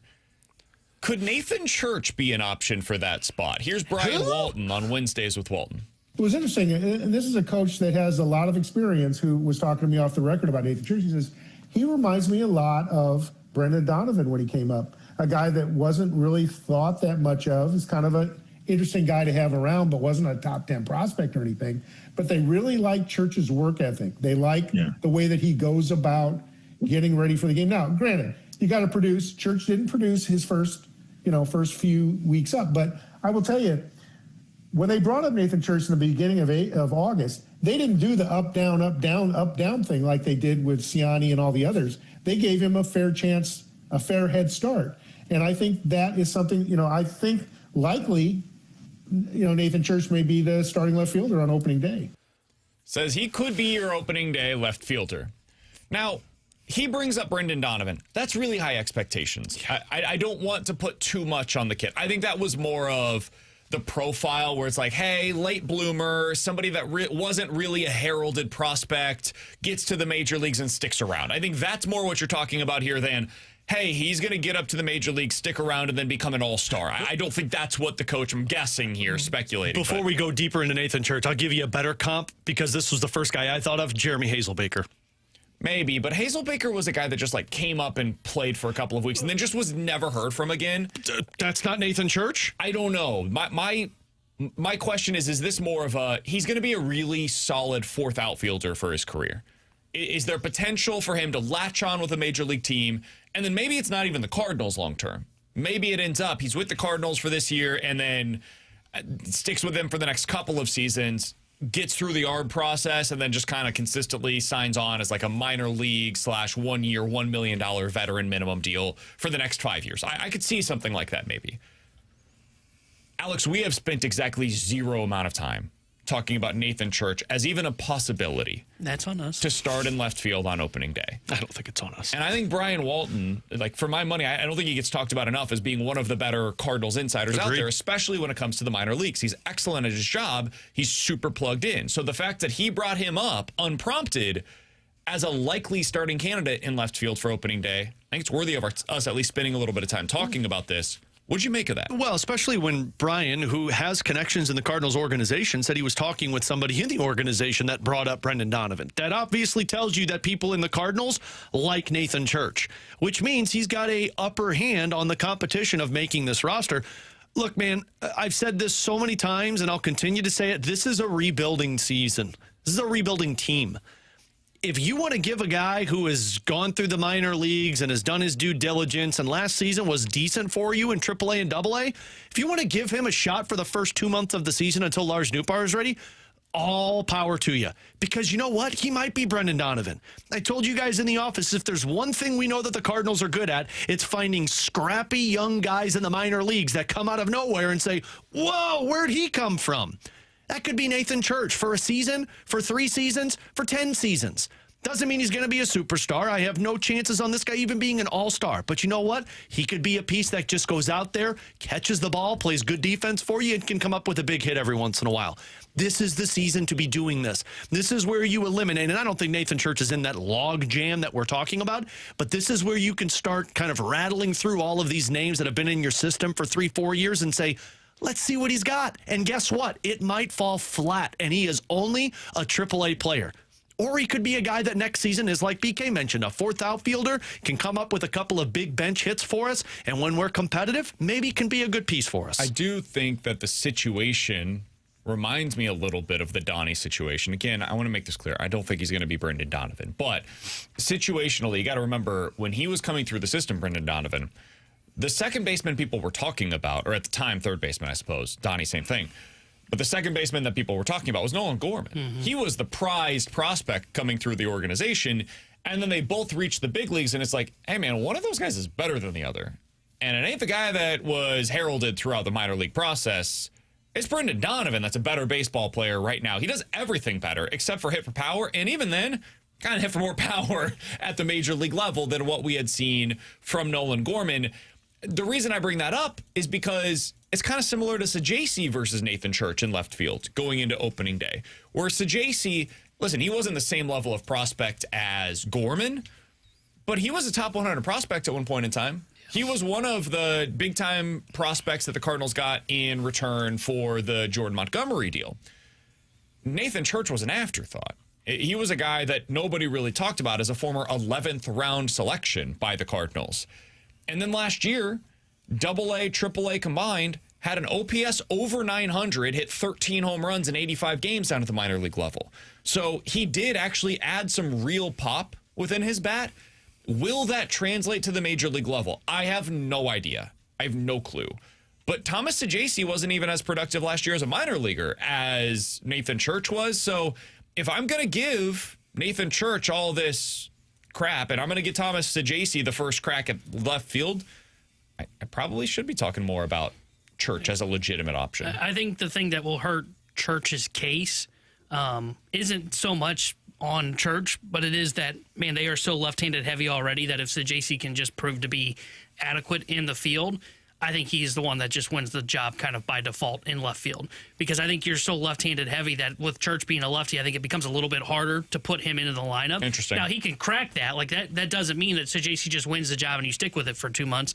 They may eventually just come to the decision, look, it doesn't matter. We could have 9 lefties in this lineup. We just want to get answers on guys. I think the odds are, like, if I were a betting man today, he is that 4th outfielder for them and probably gets that job, especially if Sajaci is proven that he can't play center field at an elite level. Church can, and that's the guy that can back up Victor Scott. But I think Sajaci, if he can prove that he can just play an adequate left field, and he's in left field today, game's not on television, so we'll see what the reports are coming out of Jupiter later on today. If he looks adequate out there in left, I think he's the one that wins that job, even if Church maybe out-hits him in spring training because he's right-handed. Can I ask a question? Yes, Brandon. There are no dumb questions, by the way. I don't like how you raised your hand, but all right. So, yeah, I wouldn't have seen it if he did. I think Nolan Gorman is probably going to start at third base on opening day. No, Jordan Walker. That wasn't a question. No, I know. That's good. That's my preface for what I'm about to say. Should he Would start? it be such a bad idea for him to just be your DH this year? Gorman? Yeah. I guess it depends on what their hope is by a bounce-back year. And let me clarify that. Are you hoping that if he bounces back this season, he's a part of your core moving forward? Because if your answer is, yeah, we'd like to see if he can be a part of the core moving forward, don't care if he's just a DH. But if your hope is, we're not really sure that we would buy into a bounce-back year, we would look at it as more of like the O'Neal effect, where it happens once and he may not do it again, and we would want to just cash in our chips and trade him. Then I think you have to play him at third base because there's more value then. Good point. If he can play the hot corner or even at second base, if that were where he ended up back. I got to be honest. Anything he does this season, I'm going to treat it like the Tyler O'Neill effect. He could go out there and hit 40 bombs and play well, and I'm going to say I'm not trusting that for next season. He's the one guy that has left-handed pop in your organization. And I'm not talking about just at the major league level. There's nobody in the minor leagues that have this kind of pop from the left side. So I don't know, man. I hear you, and I get it. I don't blame you at all. He's still cheap next year, so it's not like he goes well and I'm going to get rid of him. I'm just saying he's going to have to do a multiple year, and I don't know what his contract situation is like before he needs to get paid. He has 2 years left. So he's got 2 years before I'll sit here and say, oh, yeah, he's a part of the core. You got 2 years to prove to me. So the reason that I bring this up is because as of today, you don't really have a DH on opening day. Whenever Herrera is off from behind the plate, yeah, put him at the DH spot. Pozo's your DH, man. Exactly. So what do you mean? If you're going great. up against a right-handed pitcher, I could see a scenario where it would make sense for you to go like Gorman at DH, Sajaci at third base, and then you're able to put Church in the outfield and start him in left field on opening day. That's gonna so get you get all 3 of those guys into the lineup that you want to see. I don't really care about Urias. I don't really care about Pozo. I don't really care about Fermin long term, I'm talking about, because those aren't guys that play into my future. I would, while you have Lars Nootbaar out of the lineup, I would like to see as many at-bats as possible from Sajaci, Church, and Gorman, because one of those guys is going to lose that opportunity the moment that Newt returns to the lineup. So see what they all look like, find out what they bring to the table, and then make that decision with as much information as possible in front of you in the month or two, however long it takes for Lars Nootbaar to return to form. I get what you're saying, T-Bone, about Gorman being a third baseman. I just think, like, his value is less as a defender than Sajaci or Church, so he would be the one that would make the most sense as the designated hitter in that scenario. Cardinals fans are going to get upset about that, man. They want consistent positions. I think it just all depends on, like, how are they going to view this as a year for Church? Because for me, like, right now, he would not be a guy that I would say, like, I need to get him ABs. Because to me, I do view him as the fourth outfielder. And again, Cardinals people, if they think he is maybe something that's better and just a late bloomer, then yeah, you probably do the route that you're talking about. I would see it, and I wouldn't really argue it. Just from what I saw, I think he's probably a fourth outfielder and not a guy that I have to get at bats while Nootbaar's down. I agree. Here's the other piece of this. There may be a conversation after Nootbaar gets back about Scott versus Church in center field. Sure. You know, I mean, if Scott doesn't produce, I hope this is not a conversation. I would love for it to just be, hey, Scott has earned that role. He's your starting center fielder for the next 6 years, right? That'd be great. But if he performs offensively the way that he did a year ago, Church has shown to be a capable defender in the outfield. And if he ends up outperforming Scott offensively, well, maybe you just slide Church to center, put Newt in left, and now Scott's the guy that either goes back down to AAA to continue getting some more seasoning or serves as the fourth outfielder for a little while and a defensive replacement for Jordan Walker late in some of these games. So I think there's a couple of different ways that you could go about this where it does make sense for Church to get these at-bats early in the season. It's not something I had really considered. I'll give full kudos to Brian Walton and Kyle Reese, who were talking about this on their podcast yesterday. I thought about it, and I was like, man, it makes a lot of sense. Hadn't considered it, but maybe Nathan Church is somebody that gets more of those at-bats than we have been talking about previously. He's probably the next, with the exception of Thomas Ajasu, who I talked yesterday about how, like, that's the number one guy you need to find out in terms of, like, after the main guys. Nathan Church should be up there. I'd rather see Church get those at-bats than Jose Fermin. Yes. I agree. Or Urias. Like, I mean, or Pozo, or, like, Pajes. Like, I would much rather see a guy who might have a future with this team in a couple of years than a guy who is going to be gone the moment this team is trying to be competitive. Jack over in the YouTube chat said, guys, Herrera is not going to be an everyday catcher. Agreed. He's not going to be an everyday catcher. And I'm talking about on those days where he is behind the plate. I think early on in the season, the hope should be that he's starting 2 out of every 3 games behind the plate, though. Yeah. And in that third game, when Pajes is probably behind the plate, that's when Herrera goes to DH, and then everything that I just said, it's off the table. But that means 4 out of every 6 days you could go in this configuration, which allows you to get, you know, over the course of 4 games, probably 15 at-bats for all those guys combined. That's pretty good. Over the course of a month, that adds up. That's 60-plus plate appearances over the first month of the season where all of those guys are in the lineup together, and that's not taking into account the other 2 games a week where, you know, a couple of them could get those 5 to 10 at-bats that are available for you as well. You're talking about 100 at-bats, 100 plate appearances for those players in the first month. That gives you a lot of information to find out where they're at and to be able to evaluate who should get the opportunities if and when Lars Nootbaar returns to the lineup. Alongside Alex and T-Bone, I'm BK. You got BK and Ferrario here on 101 ESPN. In about 15 minutes, we'll dive into the junk drawer. But next, how many players need to be traded at this year's deadline by the Blues? Alex has some thoughts on that next here on 101 ESPN.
Tanner Hendrickson here with the Sports Center update brought to you by Universal Windows Direct. Blues back in action tonight. First game post-Olympic break as they'll host the Seattle Kraken. We'll have pregame coverage starting at 6 o'clock with Alex Ferrario. Puck drop at 7 o'clock with Chris Kerber and Joey Vitale. This Sports Center update was brought to you by Universal Windows Direct.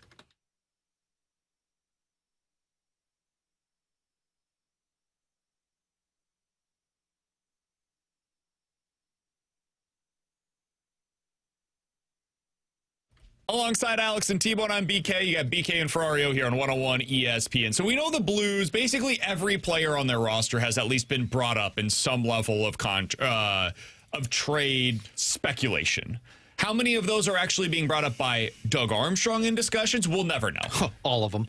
We'll never know. Yeah, I'd go on that guess. They got like that Steve Buscemi scene in, Happy Gilmore? No, Billy Madison, where he's sitting there with the lipstick and cross. That's what Doug and Steen are doing right now. Be like, this one? Yeah, cross them off. So we don't know exactly what their plans are. But, Alex, how many players in your mind, if you were doing that, you would cross off and say, this time next week, or this time 2 weeks from now, after the trade deadline, they have to be gone. They need to be traded at this year's deadline. Who fits into that criteria, in your opinion? One player. One player I look at says has to be gone on March 6th, and it's Justin Falk. Because all of these other pieces, Jordan Binnington, I don't think it's in high demand right now. And I don't know if there's a ton of teams knocking down the doors, and there's not a lot of goalies out there. Same with Binner Schenn. I know you would look at it and say, well, you have to trade Binner Schenn. I mean, sure, if the deal is right, but I could also look at this and say, let's see if somebody wants him in the offseason. Let's see if somebody wants him next year's deadline. And then Kyrou and Thomas and Parayko and all these other pieces. Man, you'll figure that out. Justin Falk is the one that there is no better time to move him than now because of what you can get. I was looking at Wyshynski's piece earlier today in terms of controllable defensemen that could be available at this deadline. We're already hearing Tyler Myers, who is a healthy scratch. Mackenzie Weegar's name is out there, who's got control and just, in my opinion, a better player than Justin Falk. And on top of that, you'll see more guys become available. Buffalo's going to have multiple defensemen next year that are going to be available. If you go into the offseason because on March 6th, say, we're not getting the return we think with Justin Falk, we're going to hold on to him. You're not going to get a better return than what you're going to get next Friday. So I look at this and say there's one guy that I cannot come back with in that next game after the deadline, and it's Justin Falk, because the demand for him won't be as high and the return won't be as high other than where it's at right now. Yeah, I think there'd be two on the list for me. I agree on Falk. I would not want to go into next season with Falk on the roster just because I'm not sure he's going to play at this level and be a potential top trade candidate again by the time you get to next year's deadline. I think now teams are really looking at him going, man, $6.5 million for a guy that can play in our top four from the right side for 2 playoff runs. Sign us up today. Yeah. I think you're not going to get better value there for next year. I would put Schenn in this category. I get it. Some people would argue hey, his leadership is something that maybe this team still needs around. I would just point to it and go, he's been the leader for 4 years. I don't think he's done a bad job, and they've not been very good for 4 years. And the older he gets, the more he's going to devalue as an asset, and the league still seems to value him, right? Like you mentioned that Wyshynski piece. Wyshynski viewed him as a top-tier player to be on the trade market. I don't personally see him that way, but the NHL clearly does. And if the NHL sees him that way, I think now's the time to do it. Try and pull off this trade, especially now that the no trade protections become modified and you can block 15 teams. I think he's one that you have to look at as well and say, yeah, it's time for us to move on from him, and then clear up a center spot, by the way, on a team that's starting to get really heavy in center depth, especially if they want to play Booch as a center in the second half. I would make the move for Schenn. I don't think you have to. And the reason being, you still have a couple of years left on that contract. Yeah. If nobody's willing to give you a legitimate asset for Binner Schenn, if there's no demand there and everybody's saying, hey, you got to eat some of this deal, whatever the case, if he's back next year, whatever, I think you should move him, but I understand the case against it. I don't know the case against moving Justin Falk. Yeah. I can't see one. He's valuable at this time of the year. He's got another year on his deal, but it's not multiple years left on his deal, which means at $6.5 million, I think he's a bargain. given how he's played this season. That's a good contract now. It's finally valuable. You don't know what he's going to look like the rest of this season. You don't know what he's going to look like to start out next year. Just strike while the iron is hot. This is a classic trade candidate for any team across the league that's in the position that the Blues are in right now.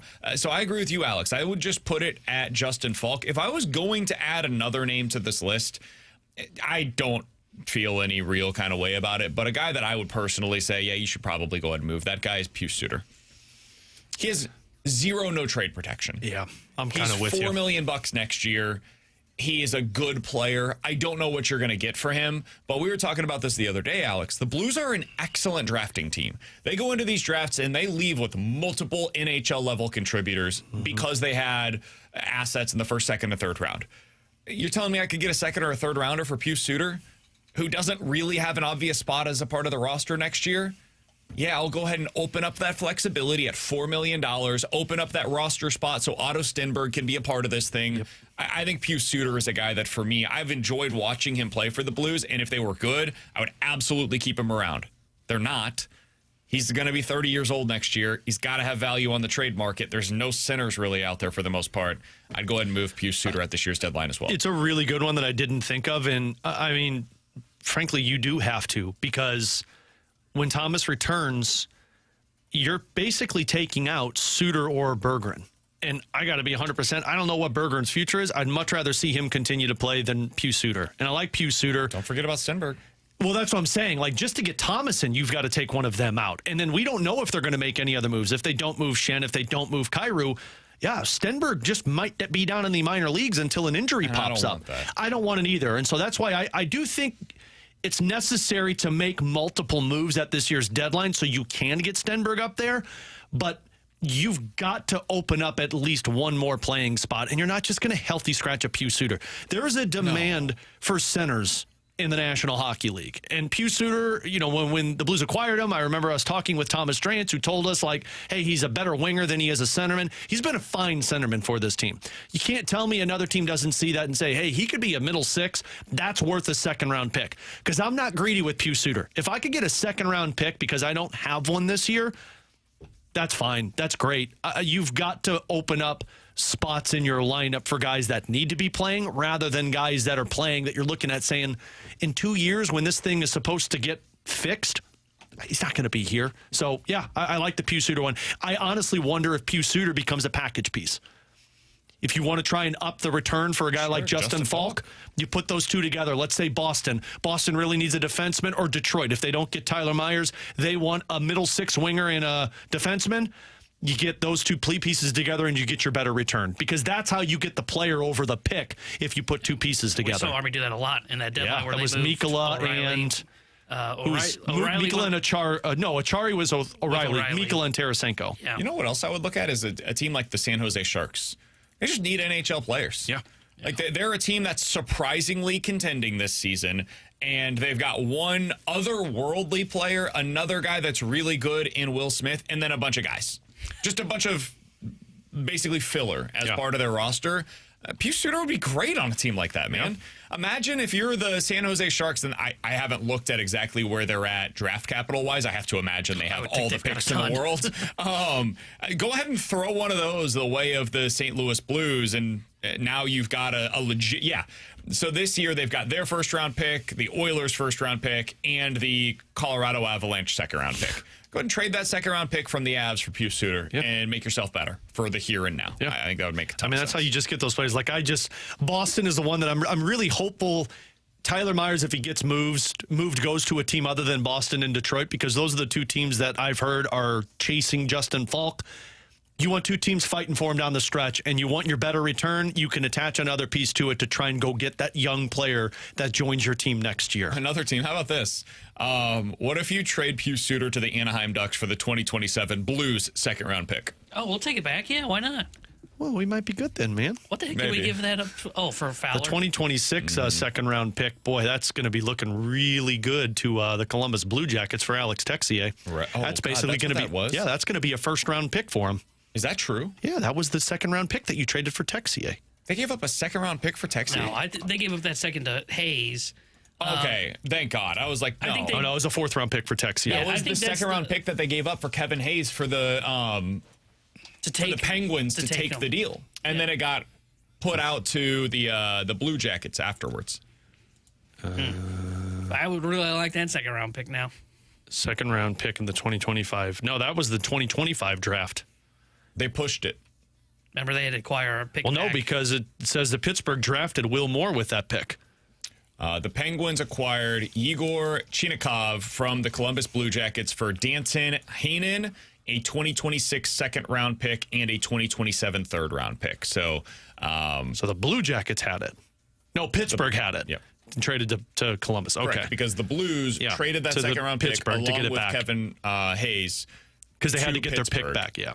And then the Blues got their pick right back, so they pushed it to the next year. That pick that they pushed to the next year then went to Columbus. So anyways, Columbus has the Blues second-round pick for 2026. So And we want it back. that would be nice to have back. Yeah, that's a late 1st-round pick. They're on a heater right now. They should become buyers again. We'll give them Suter. I don't know if they need them.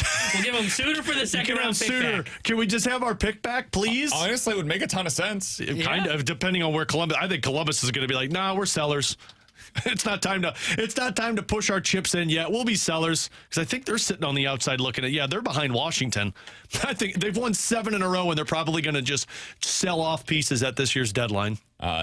According to David Pagnotta, the Blues, by the way, have been trying to trade Matthew Joseph, have not found a deal yet. He's expected to go on waivers today, and if he clears, the hope remains to move him at some point prior to the NHL trade deadline. So at least according to that, he wouldn't be terminating his contract. He would go to the minors and hope that they move him at the deadline. That's what it sounds like. That's according to David Pagnotta. Hey, props to Matthew Joseph. I mean, they must believe they can make a move at the deadline, but you're rolling the dice if you're Matthew Joseph because I guess you could still terminate your contract by then if nobody decides to trade for you. You're in limbo for the next week to find out where you're going to be playing. And he's probably like, I get to go see Steve Ott for a couple of weeks. Why not? It'll be fun. Yeah, go hang out with Otter. Yeah, it'll be fun. Springfield can't be that bad. I know Sod terminated his contract. Well, you're past all the bad winter. Texier terminated his contract. It can't be that bad in Coming up in 15 minutes, we're seeing the results of NIL and what that means for the NFL draft. We'll get into that here in just a little while. Junk Drawer coming up next here on 101 ESPN.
Alex, what do you wear when you go to the airport?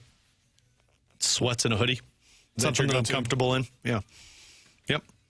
I always wear shoes and socks, though. The people that go there in like sandals, just filthy people. Yeah. You walk around barefoot. I don't care if it's for a second. That's disgusting. I'm with you there. I'm either sweats and... Why can't you wear sandals? Because you have to take them off when you go through the... Free check, man. Okay, well, I don't have that money. I don't want to see your nasty feet on the plane. Yeah, well, that's the other thing, too. The people that take their shoes off... Oh, God. Just keep your damn shoes on.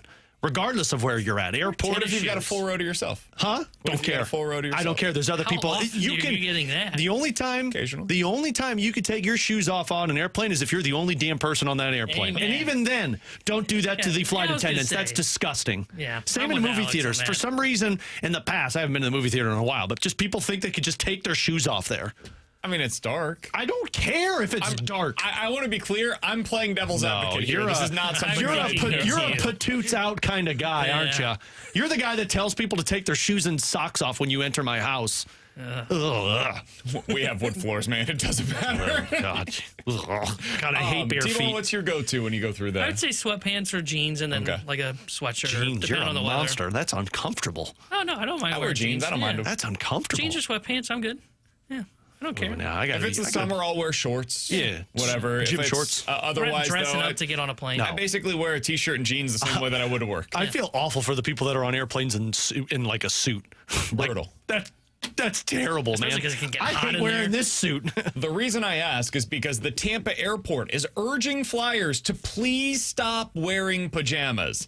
The airport cited previously they have a croc ban, which was enacted after the TSA decided to let passengers keep their shoes on during security screenings, claiming it was implementing this successfully. So Tampa says no Crocs, No PJs. no pajamas. Good. You guys good with this? Yeah. I'm okay with that. Like, we have to start having a little bit more sanity in society of, like, can we just, like, not dress like a slob 24/7? Oh. Well, you don't have to walk out in You didn't have pajamas. to- yeah, but you didn't have to be so aggressive. No, in that. I just don't like why. If you put the energy on to put the pajamas on, why not just What put if the I energy gotta for fly out sweatpants? at like 5 in the morning? Then wear sweatpants and a hoodie. Okay. Isn't that basically pajamas? Yeah. It's just a little bit more casual I to know walk people out in that wear that public. when they go to bed. I mean, just like- sweatpants and a sweatshirt, or sweatpants and a sweatshirt. Do what? I know people that do that when they go to bed. They don't even have pajamas. That's what their pajamas what are. my wife Gym wears. shorts and a t-shirt. That's what I sleep in. Yeah. I just wear shorts. Nice. Sometimes not even that. Nice. No, I've learned too much about I was gonna PK say, today. oh, hey now. Like it a lot. I get sweaty at night, man. You should see when you take off our sheets. You take off our sheets on our What, bed. every 10 days? 30 or 40. You feel, and you're going to tell me how much you sweat? So we have the bed protector, right? And Well, so it's a obviously, white 'cause bed you protector. sweat Yeah, no, for nasty. real. You can tell, like, I could not tell you, Alex, which side I sleep on versus Kara, and you could just look at it, you're like, oh, that's BK's side. That's disgusting. Yeah, man, I'm a filthy, sweaty mess. You should be somebody who changes your sheets daily. Well, I don't do it daily, but I do. So you just lay in your sweat every day. I mean, what am I supposed to do? Change your damn sheets if you're sweating that much. No, I mean, I do. That I was kidding. I don't do it really like every 6 Yeah, weeks. it's only 25 But- days, not 30.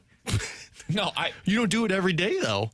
no. You sweat that much. You're telling me that if I walked into your room, I would see the imprint of your body from sweat. No. So we have a bed protector, which is white. So if you sweat, it will look discolored. Yellow. Yeah. God. Oh, my insides are turning right now. Somebody said Mahomes Longbody said, the more I listen, the more I realize BK is a filthy, disgusting dude. Yeah. I promise you that is not true. I have OCD. man. I am a very How does that neat not individual. bother Yeah, I was you gonna say, then? if you got OCD, What am I supposed to do for change that? them. I do change my sheets. When you sweat, it becomes discolored. There's nothing you can do about it. That's the I'm just entire surprised it doesn't bother you. Or your wife. I just don't know really what I'm supposed to do to change that. At least find a it's solution for underneath- him, it's Ferrario, so under bugs him. Yeah, but what I'm but sheets. But you're still. I'm not saying my sheets are discolored. My sheets are fine. They're cleaned regularly. But just you're nasty. sweating through the sheet. Correct. But what I'm saying is the sheet is probably filled with sweat still. It's not because it is washed.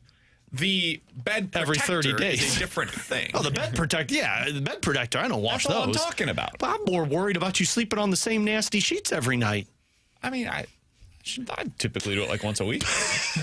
Katie, when Katie goes... I think changing your sheets once a week is fine. No, that's not after Miss Sweats a lot over here.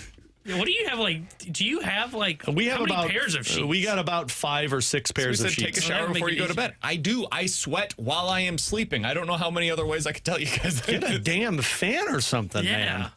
Katie, when she was going through all of her pregnancies, I'll get you a fan for your sweating birthday. like crazy, so she would just sleep on it. Like she would put a towel down because she sweats so much. It's like, God, I feel awful for you. Shout out to Starvin' Marvin. People don't realize this happens in everybody's bed. It's just visible because he has a white bed protector. Thank you, sir. Don't Don't defend defend him. I'm not worried about his bed protector. I'm worried about him laying down every night on the sheet that he just sweat through so his bed protector turned yellow. Somebody else said you are sweating more because of the plastic underneath you. It's not plastic. It looks like a sheet. Yeah, it serves we have as the like same a sheet. thing. It's called Yeah, I've a got one as bed well. protector, but it just protects Look, man.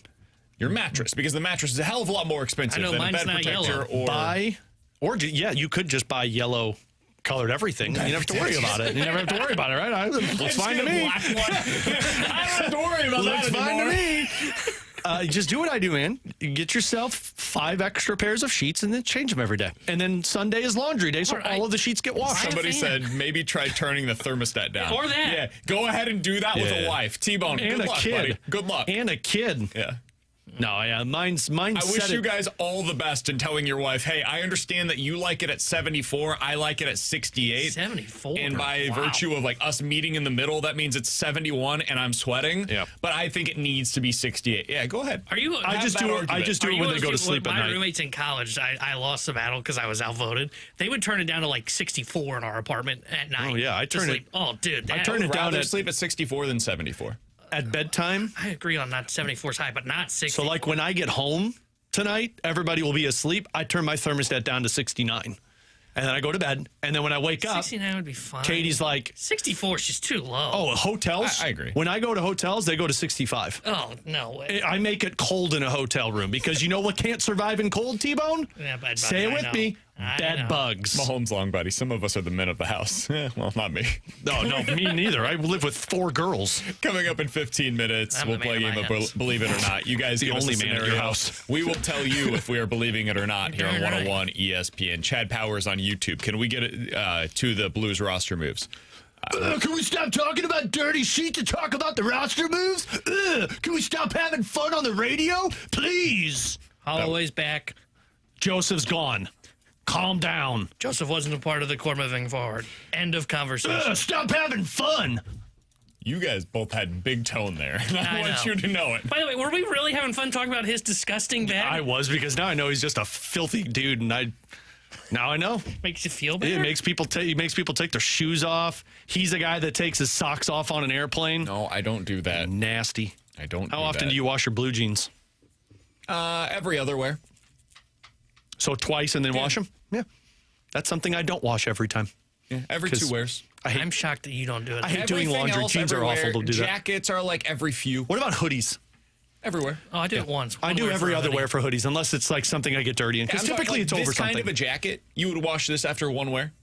Oh no, not that no, jacket. that's No. got That's like what I'm talking that's about. got like 3 or 4 wears for me. That's what I'm Unless saying. I get That dirty. would be the He one said thing. a hoodie. I Hoodies, said hoodies every I other do. wear because typically I got a shirt underneath it, so I'm not too worried unless I, do something like him and sweat through all my clothes. Basically anything else other than jeans or jackets, I would go every time that I put it on, take it off, it's going into the laundry. Man, Agreed. We do a lot of laundry.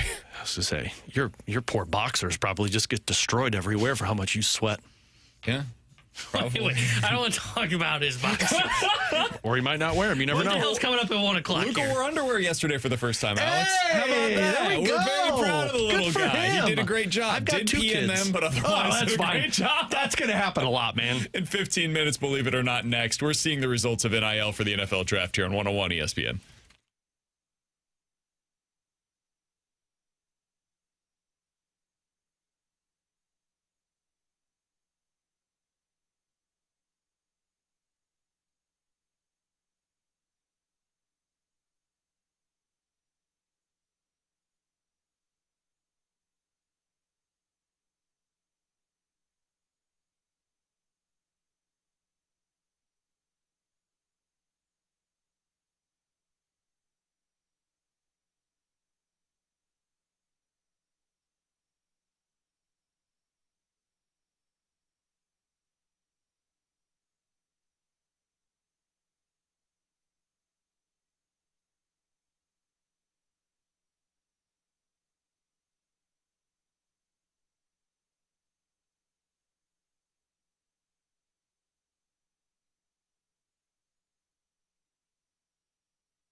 Look, the Olympics were great, but now I have hockey officially back. Last night, the first set of games. Tonight, the Blues are playing, which means Underdog is back in play for me, BK. I've got the app. I open it for mostly every Blues game and NHL game. And so what I'm going to do for you now is I'm going to give you the winning play for tonight when the St. Louis Blues play the Seattle Kraken. Open up your Underdog app like I did. First of all, 30% profit boost. Thank you very much. Next up, 4 picks on this one. I got to do a Seattle one. I'm going higher on Brandon Montour's shots. It's 2.5 shots on goal. Now I'm going higher on blocked shots by Colton Parayko, higher on points for Jimmy Snuggerud, and higher on saves for Joel Hofer. That plus the 30% profit boost, BK, 11-1. Love that. You can do it as well over on the Underdog app. You can also get in on the action for the NFL Combine. They've got higher or lower for 40 times. You know me.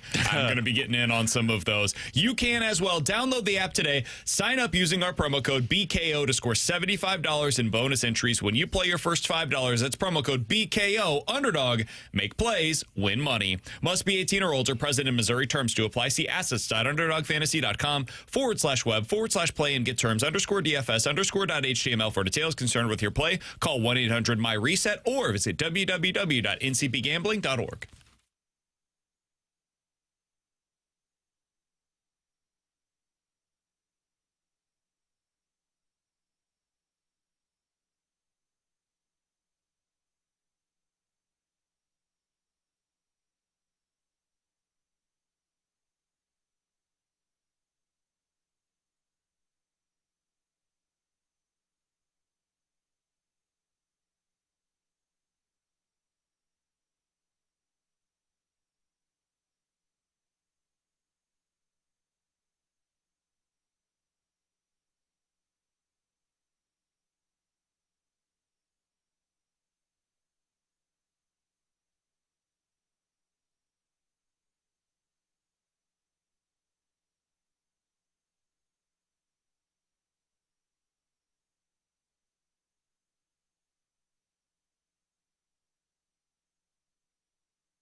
It's a fifth official.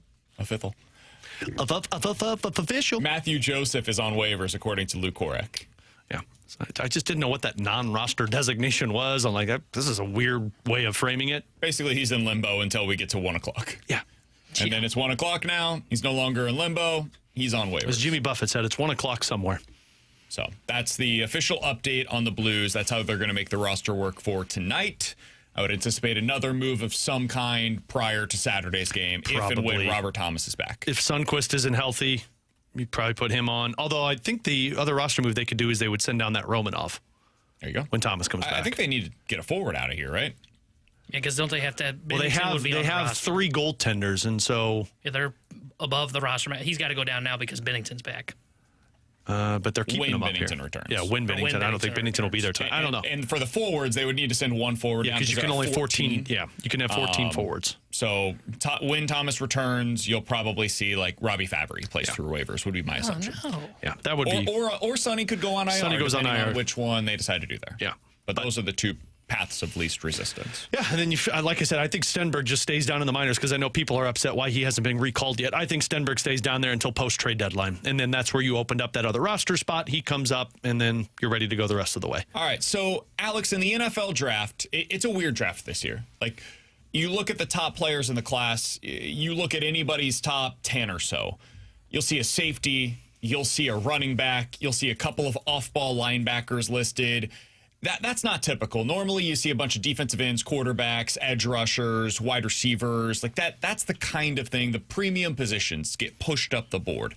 So that's one spot on this that's a little strange. Also, the depth isn't quite what it typically is. The reason being, NIL has changed things. Brett Veach, the Chiefs general manager, talked about this yesterday at the NFL Combine, said the following, quote, When the official decision date for the underclassmen came, I believe we moved over 25 guys off of our board that we previously had in the top 75 or the top 100. It really impacts, I think, the draft. And then you're getting older prospects as you go on as well. I don't think that's going to change anytime soon. I think that's something that we're just going to have to adapt to. You see the birth dates, you look at the roster. A lot of our guys on our roster already are as young as some of the players coming in. This is something that's going to become more of a conversation, especially with like first-round picks that had a late breakout. This year in the NFL draft, the defensive end for Miami, Akeem Mesidor, he's going to be 26 years old as a rookie. 26. Think about that. There are guys that are getting NFL extensions that are currently 26 years old. Like, they will have had an entire rookie contract at the same age as Akeem Mesidor is now entering the NFL. Isn't that about like C.J. Stroud? Yeah. I think that's what he is. So that has to play into your evaluation of Mesidor. Mesidor was a guy that was dominating 19 to 20-year-olds at the collegiate level. Is that going to look the same once he's 25, 26 at the NFL level? I don't know, because he doesn't have the same physical dominance over those players. But the bigger thing to me, Alex, is NIL and what it means for players either staying longer, like Mesidor, for NIL money, or guys that are staying longer because they have more of this eligibility, such as player that we're seeing this year with Trinidad Chambliss. How much impact do you think we're going to see in the NFL draft because of all this stuff? I think you're going to see some. I think the guys that are no doubt about it, NFL players, first round, going to be stars right away, those guys, they're not going to stick around in college any extra. Like Fernando Mendoza is not going to stick around because where he's at right now. I do think guys like Chambliss, who could go into the draft now and be what did we say? Like he'd be up there, but you're probably still talking about top 50, top 75. You're talking like second or third round pick. Those guys don't get the money that he's going to get with an NIL staying in college and be the best player in college football. And then it's kind of a double whammy for you, because not only are you getting paid to stay in college football, but you raise your ceiling of, hey, I could get into the first round. I could get top 10. If the quarterback draft sucks, I could be a top 3 pick and really get paid. I think NIL bodes well for quarterbacks in terms of like stick around a couple of extra years and get more money and then raise your hopes. The part that'll be fascinating in the NFL is when guys decide to go when you're 24, 25 years old, which is a rare occurrence, but man, you're cutting a lot of prime years out of the NFL to where what do your prime years look like when you get up against them? Because typically those guys are ready to kind of skyrocket at what, 22, 23, 24 years old. And at the quarterback position, that's no biggie. Like those guys can play till they're 36, and you're cheap 37. There. Yeah. And those defensive ends that really. And the wide receivers. Running backs, receivers. Sure. You don't want to pay those guys into their early to mid 30s. So if you're getting into the league and you're 24, 25, that rookie contract, if you're a first round pick, will take you up until you're 29. Now you're trying to get that first long-term extension into your 30s. Teams will hold that against you, So that is something to keep in mind. Like, I just looked this up. Last year, the 75th overall selection got a 4-year deal worth $7 million. That's $1.75 million per year. Guys, players in college are making that. Oh, yeah. Players in like defensive ends in college that are high level are getting a couple $1 million a year at this point. I think that's what Mizzou's defensive end, Damon Wilson. He was asking for a few $1 million a year for this upcoming season. He was a guy that was going to be probably like a second round pick. So you were looking at $2.5 million for the middle of the second round. That's the 50th overall selection a year ago. These guys are making as much in college as they would in the NFL. So they're just saying, hey, Damon Wilson, for example, if he got NFL evaluation and they said, we think you're a day 2 or later pick, it makes sense for him to stay in college. I'm making the same amount of money as I would have in the NFL, and I'm giving myself the opportunity to boost my stock by staying in college for another year to potentially say, okay, what do I need to work on? Talk to some scouts. Hey, you need to work on X, Y, and Z. Cool. I'll spend my entire offseason training those things, trying to show that at the collegiate level in 2026. Then I can boost my stock. I get paid even more. 50th overall pick I just mentioned makes about 2.5 a year. You boost that up to the 20th overall pick, they make 5 a year. That's a pretty sizable difference, man, on an annual basis. So I'm covering the money that I was otherwise going to make in that first year, and I'm making double for the rest of that 4-year contract, what I was previously slated to do. man, a lot of these guys are just going to stay longer. Why wouldn't you? Yeah. If you're one of these high-level players. The only guys that it really makes sense at this point, leaving early, are guys that are very likely to go in the first round. Yeah, if you've got that first-round level talent, you're going to make $4+ million a year on that deal, or you're a non-premium position, running back, safety, guys that don't get paid late into their careers. Don't wear that tread in college. Go ahead and get paid at the NFL level. Try to get that second contract as quick as humanly possible. So I think it's making a big difference for some of these players. And I think it makes a big difference, too, even lower in the draft as you go, as you said, like second round, third round. You start getting into, like, day 3 guys that are picks. Yeah, go play at the collegiate level. Why would I want to go, potentially, if you're a 4th to 7th round pick, bounce around on like a practice squad, for example, when I could just go make $1 million playing college football and be a starter and hopefully still continue to build. And I think quarterback is where you really will see that. But you'll see that across most positions as well. Like a guy like Carson Beck sticking around for 7 years. Good for him, man. He should have gotten a bag from Miami like he did, because he was just never going to be a guy that was going to be a starting caliber quarterback at the NFL level. Go make your money in the college game, and then just see if you can stick around on a practice squad. And frankly, it creates more entertaining college games too, because you have that top level talent that's still competing in it. Like, I don't think Miami's in that position without Carson Beck. Even though I don't like him, you get a guy who's been in college football this long. It raises your game, and it presents more excitement versus Beck either not getting into the NFL or getting just assigning a free agent contract and never seeing him again. It's from the 618. Guys, why would you take peanuts in college over getting a year earlier in the second contract in the NFL? The average NFL starter is about $40 million. There's a few reasons. Like, Mendoza, if he had extra eligibility, would not be coming back to school. That'd be crazy.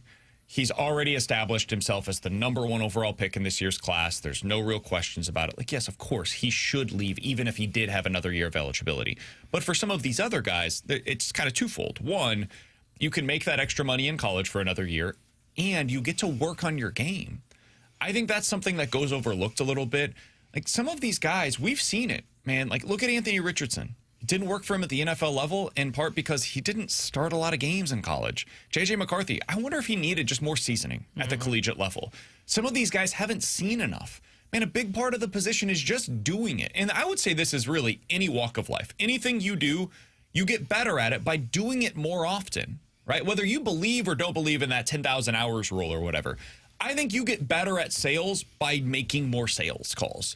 I think you get better at radio by doing more radio. I think you get better at making beer by producing more beer, right? You understand what you're doing more often. So as a quarterback, to get back to that, I think you get better by having those reps at college without failing at the NFL level with all of those expectations placed upon you and with the contract that's associated with it, which is publicly known, and a lot of these in college are not as publicly front-facing. So, yeah, I think there's real value in having these guys go back to college, get more work, don't go to the NFL with 15 starts to their name. That's why Ty Simpson, I think, probably should have gone back to college, but I don't think he was going to be the starter at Alabama, and it sounds like he didn't want to go somewhere other than Alabama. So he would have gotten a payday in the portal. Yeah. Yep. That would have been the kind of guy that I would have suggested, hey, I agree. get another year. Transfer to a place like Tennessee. Transfer to a place like Miami, whatever, and get your payday. Go get 15 more starts under your belt, and then take your chances in next year's class. It's just smart business, man. It's just smart business if you're one of these athletes. Get the money now, get more playing time so you get more money and better opportunities on the other side. He's Alex. That's T-Bone. I'm BK. 314-399-9646. That's the Air Comfort Service text line to get involved in the show. Coming up next, 314-399-9646 for Believe It or Not here on 101 ESPN.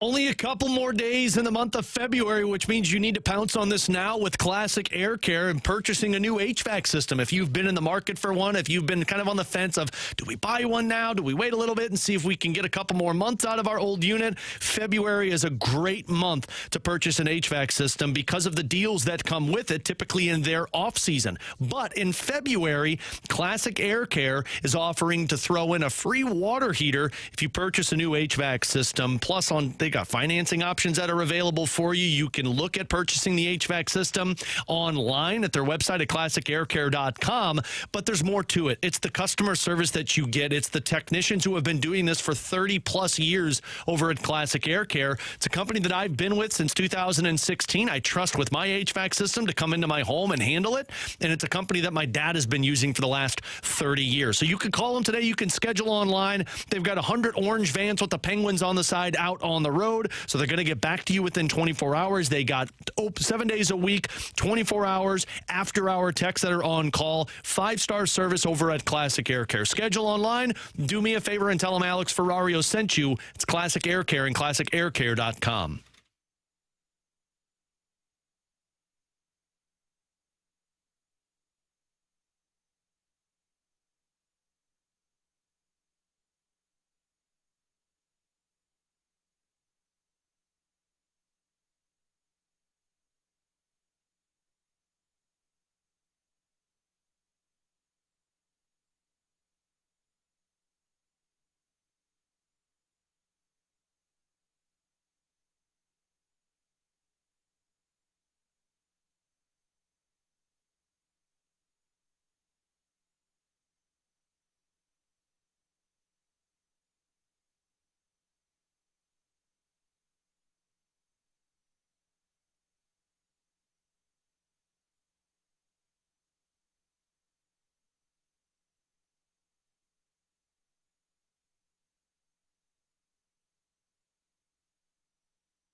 Did you miss this? How much did you guys miss this? I missed you a lot.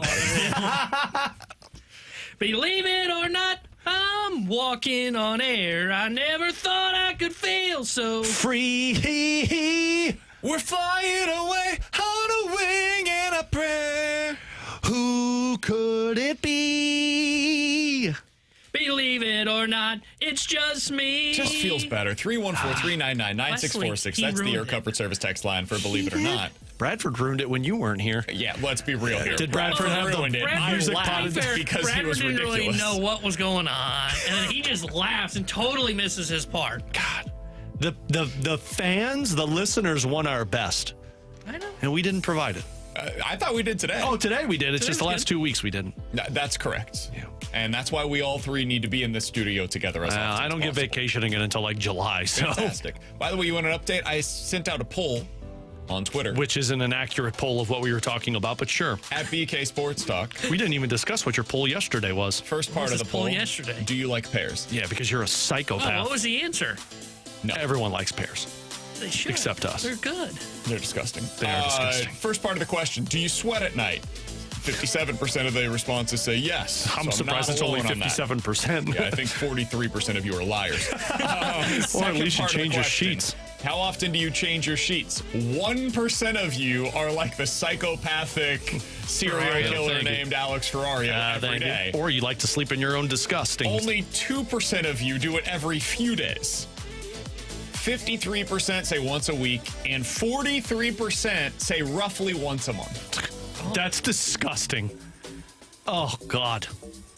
Yeah, once This a month is- feels a little long there. Filthy. There you go. Imagine not washing something more than a month. Just saying. Coming from a guy who just told us he sweats through his sheets onto his pad, and I'm not going to just- wash my sheets for a Maybe he month. just likes his sheet nice and cool at night when he Likes lays it down. nice and stanky. All right, so that is the update on the poll. Now let's get to Believe It or Not. You guys God. give us a scenario. We will tell And I'm you the psycho. if we are believing it or not here on 101 ESPN. Let's start out with a question that we talked about in the 12 o'clock hour. Believe it or not, Nathan Church starts in left field on opening day. I'm going to say not believe it. I think he'll have a good camp. I think Thomas Saggese will be the one that gets the start in left field. Yeah, I'm not going to believe it as well. I'm leaning Saggese. I haven't seen anything that says he's looked really out of place today in the outfield. Now, that could just mean nobody's there that's covering the Cardinals, but I think Derek or someone is down there. I think Saggese, if he just is adequate in left field, has the advantage over Nathan Church. So I'm going to say not believe it. Going to say not believe it as well. I think Gorman starts at third, which I think puts like Pozo at DH, and that means it's one of Church, Saggese, or Fermin in the opening day lineup.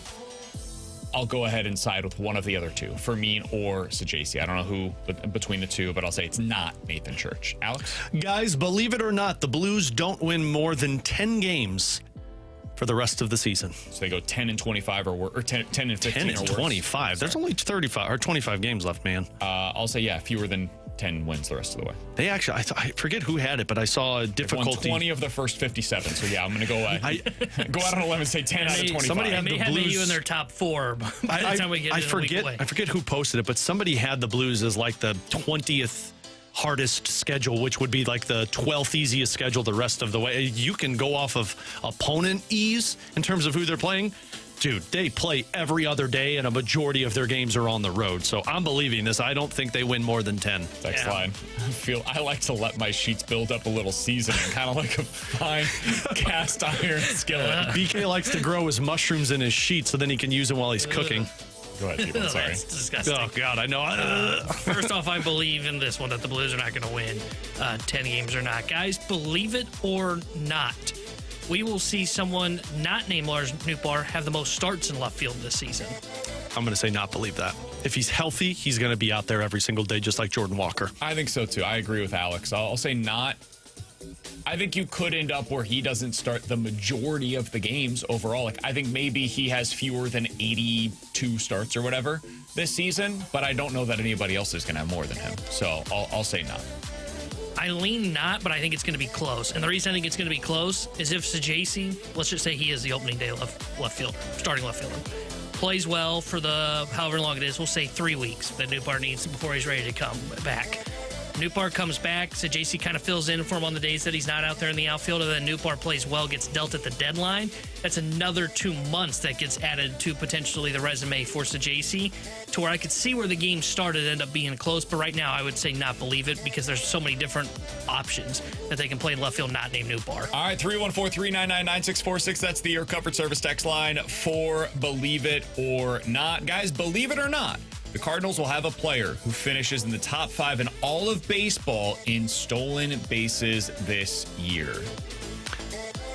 We're talking about Victor Scott. Yeah, I was going to right? say it's Victor Scott. I just don't think he's going to get on base enough to do that, so I'm going to say not believe it. Out of curiosity, what was the number like last year? They've been really trending higher. up over the last few years. We're going player, not team, right? Correct. Yeah. Because like if this was like top 5 last year. Do you know who led don't look it yet. Okay, Do you know who led the league in stolen bases last year? Was it De La Cruz? I did not realize this. No. De La Cruz was 5th with 37. So the answer would be you have to have 37 or more. Scott could do that. Somebody from Toronto or Seattle? Or Milwaukee. It's got to be somebody from Milwaukee. Bryce Terang. Hilarious. Bryce Terang would be my answer. I was thinking like Churio doesn't do that. So rounding out the top 5 last year were O'Neal Cruz, Bobby Witt Jr., Ellie De La Cruz. All of those make sense. Top 2 in stolen bases in all of Major League Baseball last year. Number 1 was Jose Ramirez with 44. Number 2 was Juan Soto. He was that high? Juan Soto had 38 stolen bases last year. Good. I have no recollection of this. We saw him steal yesterday on the when the Cardinals were playing the Mets, and all 3 of us went, dude, what are you stealing a base for in spring? He had 43 homers, 120 runs, 105 RBI, and 38 stolen bases. What a ridiculous year by Juan Soto that nobody talked about. Wow. Yeah, Ramirez, like now that you said that, I could see that because he always a guy that floats under the radar and you look up and does something crazy like that. What would you guess Soto's previous career high was in stolen bases prior to last year? What did you say the number was? 38 last year. It's got to be like 10. I don't remember him running at all in Washington, and he's not even that fast. Yeah, it's got to be like low double digits. I'll say 13. 12. That's absurd. He had 34 the previous 4 years combined. Juan, we're gonna sign you, but we need you to run all the time. This goes to, I don't remember who it was that said it. It was one of the guys on the Roundtable podcast. Said like, stealing a base is more about will than anything else. Do you really want to do it? Because like those numbers for Soto. Remember Josh Naylor stole like 20 bags in the second half of the season for Seattle? He's definitely not a guy I would think about stealing bases. It's all about how much do you really want to do it. If you're set your mind out to it, you could accomplish it. Believe it or not, from the 314, the Cardinals' team batting average this year will be below 230. By the way, I don't think we ever actually answered the question. I would say believe it. I think Victor Scott will have more than 35 stolen bases this year, so I'll say believe it. I'll say not. I will say believe it. He was at 34 last year, so I think he could do it. Believe it or not, Cardinals finished below 230 as a team. Only 2 teams accomplished that feat last year, the Angels and the Guardians, for context. I'll not believe I'm not going to believe this. Better than that. I think they'll be fine. I'm not worried about their hitting. I'm worried about their power. I'm not worried about their hitting. Bingo. Yeah, I'm not going to believe it either. I don't think they'll go that low from a batting average standpoint. Believe it or not, the SEC will once again fail to reach the college football playoff final next year. I'm not believing this. I think Texas is going to be unbelievable next year. Arch Manning's not good, so I'm out on that. Trinidad Chambliss will probably carry Ole Miss all the way. I would believe it for now, before we even see them play. I'm going to say not believe it. I think Indiana's there. I'm skeptical after last year, us getting excited about it. I don't know, LSU and Penn State, and they blew up. I'm not getting in on LSU. Getting a little excited about Texas, but they will probably be the consensus number 1 going in next year. I'll believe it just because that conference is so freaking good at accumulating talent. At some point, somebody will build a championship caliber None of team. us said Mizzou. Unbelievable. Alongside Alex and T-Bone, I'm BK. Coming up next, we might only get to see 1 or 2 more starts out of Jordan Bennington. What would it mean for the Blues if they lose both Binner and Schenn at this year's deadline? We'll talk about that next year on 101 ESPN.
Tanner Hendrickson here with the Sports Center update brought to you by Saliga Heating and Cooling. The Blues earlier today announced that they have activated Dylan Holloway and placed Matthew Joseph on waivers, as the Blues will be back in action later on tonight as they host the Seattle Kraken. We'll have pregame coverage starting at 6 o'clock with Alex Ferrario, puck drop at 7 o'clock with Chris Carver and Joey Vitale. And the Cardinals currently taking on the Houston Astros in spring training action. They lead at 4-2 in the top of the 6th inning. They've gotten a 3-run home run from Alec Burleson and a solo shot from Pozo. The Sports Center update was brought to you by Saliga Heating and Cooling, a Daikin heating and air conditioning dealer.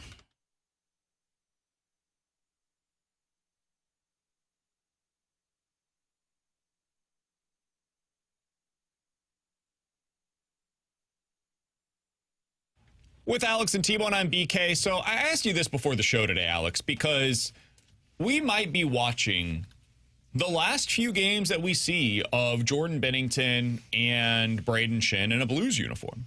And that's a reality that we need to come to terms with before the end of next week. Yeah, I still haven't gotten there yet, so I'll do the morning once it actually happens. There's 4 games prior to the trade deadline, and we know Binnington's not starting tonight, so you're probably looking at 1, maybe 2 starts. Probably. And we've got, I mean, at most, if he's traded, 4 more games of the captain, Binner Schenn, on this team as well. We'll see. He may not be traded, but just, preparing for that possibility. Man, what do you think it would mean for fans if you look out there on the ice and starting on March 6th, you no longer see Binner Schenn as a part of this group, a Stanley Cup winner. You no longer see Jordan Binnington between the pipes as the guy that was the first goalie to win it here in St. Louis, the only goalie to win it here in St. Louis. What do you think that does for a fan base when they don't see those guys any longer connected to the team? It's like being shipped out to a forest without a map on how to get home. Like it's kind of uncharted waters for this Blues fan base because you haven't been without this since prior to 2019, which I know doesn't sound like a lot, but 6 seasons in the NHL feels like forever. And I think there was a lot of emotional distress when they moved on from Alex Pietrangelo. And then the next big wave was O'Reilly and Tarasenko and Perron. And then this is going to be that final one. And honestly, it's going to be hard. And not like hard emotional where we're going to be crying, but it's going to be hard to adjust to the fact that now you're moving into where you were prior to 2019 to where all you were talking about is this the group that can win us a Stanley Cup. Because once you won it, you were like, they got a group now that has won it. They could do it again. And then when they started shipping pieces off, it's like, oh, man, I don't know. And now you're moving on from those last pieces. And I think Binnington, at least in my opinion, no surprise here because I'm a Binnington honk. I think you might cry if you get dude, it's going to be rough losing Binnington because, like, it's not just them winning a cup. It's you haven't had a goalie in your franchise. Like, this isn't just a matter of 10, 15 years. You have not had a goalie in a franchise that wins you games in the playoffs. It's one thing of having a good regular season goalie. We've seen that from Brian Elliott and Carter Hutton and Jake Allen. It's another thing to have a guy that wins you playoff games. And let's say next season, Binnington's not here. Let's say they figure it out and, you strike hot on the top pick. You go out there and guys take the step forward. Carbonneau and Jiricek are awesome. And you make the playoffs next year. And you lose because of your goaltending. There's going to be a lot of, this is what happens when you don't have that winning goaltender. So this is going to be tough for people because now you're entering a new era of a group of guys who either can't get it done, meaning Thomas and Kyrou and Buchnevich, or a younger group that I don't know if they can get it done yet. And that's a tough thing to swallow where you're at right now. Somebody on the text line 801 says, guys, Binnington, Parayko, Thomas, and Sonny are really the only 4 players remaining from that 2019 team. Add in Schenn, and that's pretty much it. Yeah. And Sonny's realistic to where I don't know if he'll be back next year. Exactly. And Thomas was more of a bit player on that team. Parayko would really be the one figurehead of what once was here in St. Louis. And to me, it's reminiscent of the Cardinals, where you saw over time the deterioration of the core that was a championship contender. And you'd start looking out on the field and you're like, man, I think there's some pretty good players out there. I just haven't seen him do it in the playoffs. And so you lose that faith A lot of what this is that we've done with the Blues in recent seasons is faith and belief that when they get there, they've got a couple of guys that work in the playoffs. I know Binnington will stand on his head when they get there. I know Brayden Schenn plays a style that even if he doesn't put up great numbers during the regular season, man, that guy's line will produce once they get to the playoffs because of him. He's going to drive offense. He's going to be a guy that grinds in the physical areas. Like he's a good playoff hockey player. If you lose that, if those guys are gone, I think there are a lot of people, and T-Bone, you may fit into this criteria. Well, the Blues are already bad. It changes nothing for me. It's just a reminder. It's the latest reminder that they're not a good hockey club and they need to turn the page anyways, and this is just a necessary evil. For some others, though, that are still holding out hope that this doesn't have to be a full-blown rebuild where you end up being really bad not only for this year, but for years to come, I think having players like Binnington and Schenn, and in some ways Parayko as well, around, it at least gives you this glimmer of hope. Hey, 2026 doesn't also have to be bad. Maybe they can get that top 3 pick. They add a stud to the core. You have Carbonneau join the roster next year. You've got all these guys that were able to get the year of experience this season, and next year they kind of hit the ground running, and they get right back to the playoff mix, and then Binnington can win you games once you get there again. I think that is at least, even if I would say unlikely, something that I could look at Alex if he said that to me, and I'd be like, yeah, can't argue. I disagree with that, but I get it. I see where you're coming from. If you don't have Schenn and Binnington here, it's really hard to make that case that they can get right back to the playoffs and win once they get to the playoffs next year. So, man, that's what I think is at stake over the next 8 to 10 days. Like I can make a argument that if they don't have Schenn, still be good. I don't think I can make an argument the same way for Binnington and Parayko. And this is nothing against Brayden Schenn, but you're replacing Schenn with a Carbonneau or another younger player in that position. Again, I think Schenn brings an element that you'll regret not having in terms of his the style he plays. Like the Blues fans will be losing DNA Blues hockey when you lose Brayden Schenn. And that's something that we know as a fan base in St. Louis, people respect. And if you don't play that way, then they're not going to respect you. Man, if you lose Colton Parayko, Jordan Binnington, to me, I don't know. I don't even know if I can make a case for them to be competitive again next year, because Binnington is a guy that can play 30 games for you, even if he's been bad. I know people say, well, he's been terrible. Still can play for you, keeps it competitive. And then Colton Parayko, you're not making up 25 minutes without him on the ice. So it's why I don't believe Parayko is going to get traded. I know his name has popped up in the trade rumors. I don't believe that's going to happen unless they just say, bleep it, we are going all the way into 21, 22, 23 years old, and let's just ship all of these guys out. I think the Binnington and Schenn one is realistic, but you're getting away from guys that know how to play when it comes to playoff hockey, and you're giving the reins over. It's eerily similar to what they did when they moved on from O'Reilly and Perron and Tarasenko. They said, these young guys are ready to take the reins of this team, and they weren't. Especially with O'Reilly and Perron, because that was, we're turning this over to Kyrou and Tom. Those guys were really kind of started to go awry. Especially the year they decided on Leddy over Perron. Yeah, those guys were the vocal ones in the room that said, this is the stuff. Perron was the prototypical one of, this is how we play Blues hockey, and if you're not playing it, then get off of the team. Can I add to that? Because I agree. He was the guy that was saying that. He also showed it. Yes. Yeah. And I think that's such an important part of this conversation. I think sometimes we lose sight of, like, yeah, you can have leadership inside of the room. If they're not actually going out there and doing that on the ice, man, all of it is just hot air. Yep. And it's not worth the time spent even saying it. Perron. And you hope that you don't make the same mistake of, let's give the reins to these guys. They're ready to do it. And if they're not, set you back just like the last 5 years have been. I would recommend, if you are a big Blues fan and you want to take in what could be the final moments of Schenn and Binnington out there, like, especially if you want to see both of them on the ice together, Saturday could be a really big game, man. Yeah. That really could be the final time that we see Brayden Schenn and Jordan Binnington take the ice as St. Louis Blues at Enterprise Center. It's crazy to say. I mean, we've been talking about this now for a while, but the fact that it very well could be the case, and Saturday is the final home game prior to the NHL trade deadline, and it kind of hits you all at once. So if you want to go, I would definitely recommend trying to get tickets for that game on Saturday because I agree. There's a lot of memories that will be walking out the door the moment that those guys are no longer here. We got this text real quick, Alex, from Mahomes Longbody. Guys, taking my 8-year-old son tonight to the game. Got tickets from Beat the Blues. Can't wait. Awesome. Thanks.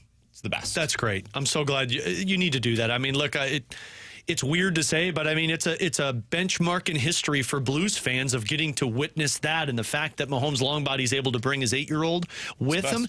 I mean, now you can sit there and say, hey, these guys, Daddy got to watch them win the Stanley Cup, and these guys were the reason why. I mean, it's not going to be an easy thing to move on from, and you might wait a longer time to get back to that place. But those are the guys that got it done, and I'm totally with you. I mean, you've got 2 games to see those guys in play. I hope they're still here beyond that because I still think the Blues can be competitive next year. But, man, if they go elsewhere, I asked Donnie this on the podcast. I said, what's the team that you'll hate if Jordan Binnington walks out in those teams' jerseys? And I mean, Donnie's the type of guy that's literally every single team he would hate to see it. Mine is just don't go to Colorado. That's what I was thinking. Don't go to I'd love to see him win a Stanley Cup again, but don't go to Colorado, man. Yeah. Go I anywhere would be happy else. for him in Edmonton. Yeah. I think it'd be cool to see. So I think it'd be that a cool story, team- him having success with Connor McDavid. Yeah. I think that'd be awesome. Vegas, I think would be tough for you, Alex. Yeah, Vegas would be really tough. I think that might be a tough one. I think Edmonton would be the number one that I'd want him to go to. Not that Vegas would do it. They don't need him, but I don't know. They might.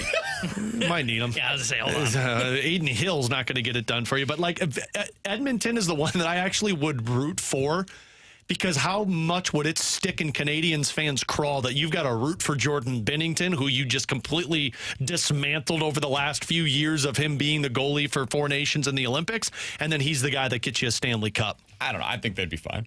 I think they would be. I think if he were to be traded to Edmonton on January 6th, I think people will be bitching about that trade more than they were bitching about Tristan Jarry. You think so? Absolutely. I think he proved himself again in the Olympics. I do too. I think Canadians are happy I today think with Canadian fans are going to look at the stat line and say he's got an 865 save percentage. I think they so. looked at that going into the Olympics. I think once again he proved. Put me in front of a good team, and I can stand on my head. I feel like you guys saw a different reaction to Binnington in the Olympics than I did. I saw a different reaction going into the medal rounds. Man, Once I saw they people got to elimination, it was not on him in the gold medal game. I saw nothing about him in the gold medal game. I saw people bitching about him in the gold medal game because he gave up that 5-hole goal in overtime. And it's like, that's who you're going to bitch about? He was great. Rather than McCarr and McKinnon and McDavid not back-checking? McCarr specifically. Yeah. What the hell was that, dude? Bag skated it through the neutral zone. Yeah, that was awful. I hope they're here, but if they don't, those are the 2 guys that if I'm Doug Armstrong, I respect the hell out of it. I walk up to and I say, do you want us to move you to a contender? And if they say no, fine. We're looking forward to having you again next year. I think those are the 2 guys that they treat with respect. I wouldn't count on Army doing that. Everything we just talked about, T-Bone's over here like, screw it, get him out of here. Yeah, the Rewind is next absolutely. here on 101 ESPN.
Man, I was looking at the weather for the weekend, and we're talking like 65, 70 degrees. Man, that means Ted Drew's this weekend, and it's open this off of Chippewa. It's open for its 97th season, to where you can go off of Chippewa, Ted Drew's famous frozen custard, and you see tons of people waiting in line, getting their snacks, and then sitting in the van, enjoying time in the parking lot with family and friends. And that's what Ted Drew's has been built off of. 4-generation, family-run business that's been built on quality service and a love for St. Louis. And it's incredible flavor of that frozen custard. Whatever flavors you're looking for, you can mix and match. The Blues are back tonight, so maybe you want to stop off at Ted Drew's before you go to a Blues game. Check out their Blue Note custard. It's vanilla custard mixed with the fresh blend of blueberries, smooth lemon cream, graham crackers, served as a concrete or a sundae. They're also hiring for the upcoming season, so make sure you check out the opportunity to work at Ted Drew's online at teddrews.com. Plus, they got a gift shop in the parking lot, a historical museum. Everything is there for you at Ted Drew's famous frozen custard. I'm probably going to see you there a lot this spring and summer season. Get down there and enjoy Ted Drew's, real custard, real tradition. Ted Drew's, it's St. Louis.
Our guy Caleb Banks. This guy's ridiculous. 6'6", 330 pounds. He's the guy from Florida, defensive tackle with 35-inch arms and 11-inch hands. He just had a 32-inch vertical jump. Oh, my God. For context, Aaron Donald, absolute freak athlete. 285 pounds, 6'1". This is back at the 2014 NFL Combine. He had a 32-inch vertical jump as well. So the same vertical jump with 40 fewer pounds on him than what we're seeing from Caleb Banks. This guy's going to make himself into a top 15 pick by the end of the combine. And I am here for it. Just go to a good team that I'm okay rooting for. Not the Rams, not the Eagles. Be a Ram. No, yeah. hell no. I can't root for that team. He might make himself into a Chief at the number 9 overall pick before the end of this thing. Ooh, that'd be fun. I guess I can. Don't you want to root with the Chiefs with BK? I don't think I can do that either. God, I don't think I can do Ridiculous that. interior. Maybe you go T-Rex arm. If you guys missed anything from today's show, be sure to check it out on the podcast page, 101ESPN.com. The free 101 ESPN app is where you go to find it. It's all sponsored by Schaefer Door Company. We talked about sweating at night, how often you change your sheets, become a recurring theme here on the show. We also, because you're filthy, talked to our guy Joey Vitale and discussed at length Nathan Church and how he fits into the Cardinals' plans for 2026, if at all. So you can check all of that out right now over on the podcast page, youtube.com as well, at youtube.com/101ESPN-STL. Blues back in action this evening against the Seattle Kraken, 6 o'clock pregame, 7 o'clock puck drop. Alex, what are you watching for in this one? I'm really curious to see what Dylan Holloway looks like with his return. I'm not expecting a whole lot. Pavel Buchnevich at the center position. They're keeping that line together. Mine more than anything, though, is Dvorsky and Snuggerud. Does Dvorsky carry over the confidence that he had in the Olympics? And then Jimmy Snuggerud, does he continue his point streak and the pace that he was playing with? Because those two are pivotal for the Blues' future, and I'm going to be fascinated to see what they look like down the stretch. Yeah, I would say Booch at center is going to be my number one thing to monitor. It's not just for tonight's game, but for the second half. If he can play that center position, maybe they can salvage what this contract was, and it also makes things a little bit easier when you're looking at how they're going to kind of align things in their top 9 with the winger position going into next season. Yeah, Booch for me as well. I'm really curious to see what this looks like in the next 20, 25 games. Can he actually become a legitimate option at the center position? And what does that mean for them at the deadline? What does it mean for Suter? What does it mean for them in the offseason? What does it mean for his future in St. Louis? There's a lot of different things that can change if they truly believe Pavel Buchnevich could be a center for them, not just for today, but also for 2026 and beyond. Alongside Alex and T-Bone, I'm BK. If you guys missed anything from the show, check it out on the podcast page. That's also where you can see the latest edition of the Last Minute Blues podcast and the Redbird Report, youtube.com/101ESPN STL. We will talk to you guys tomorrow at 11 a.m., our usual conversation each and every Friday with Mike McKenna. Stay tuned for that. The Fast Lane is next here on 101 ESPN.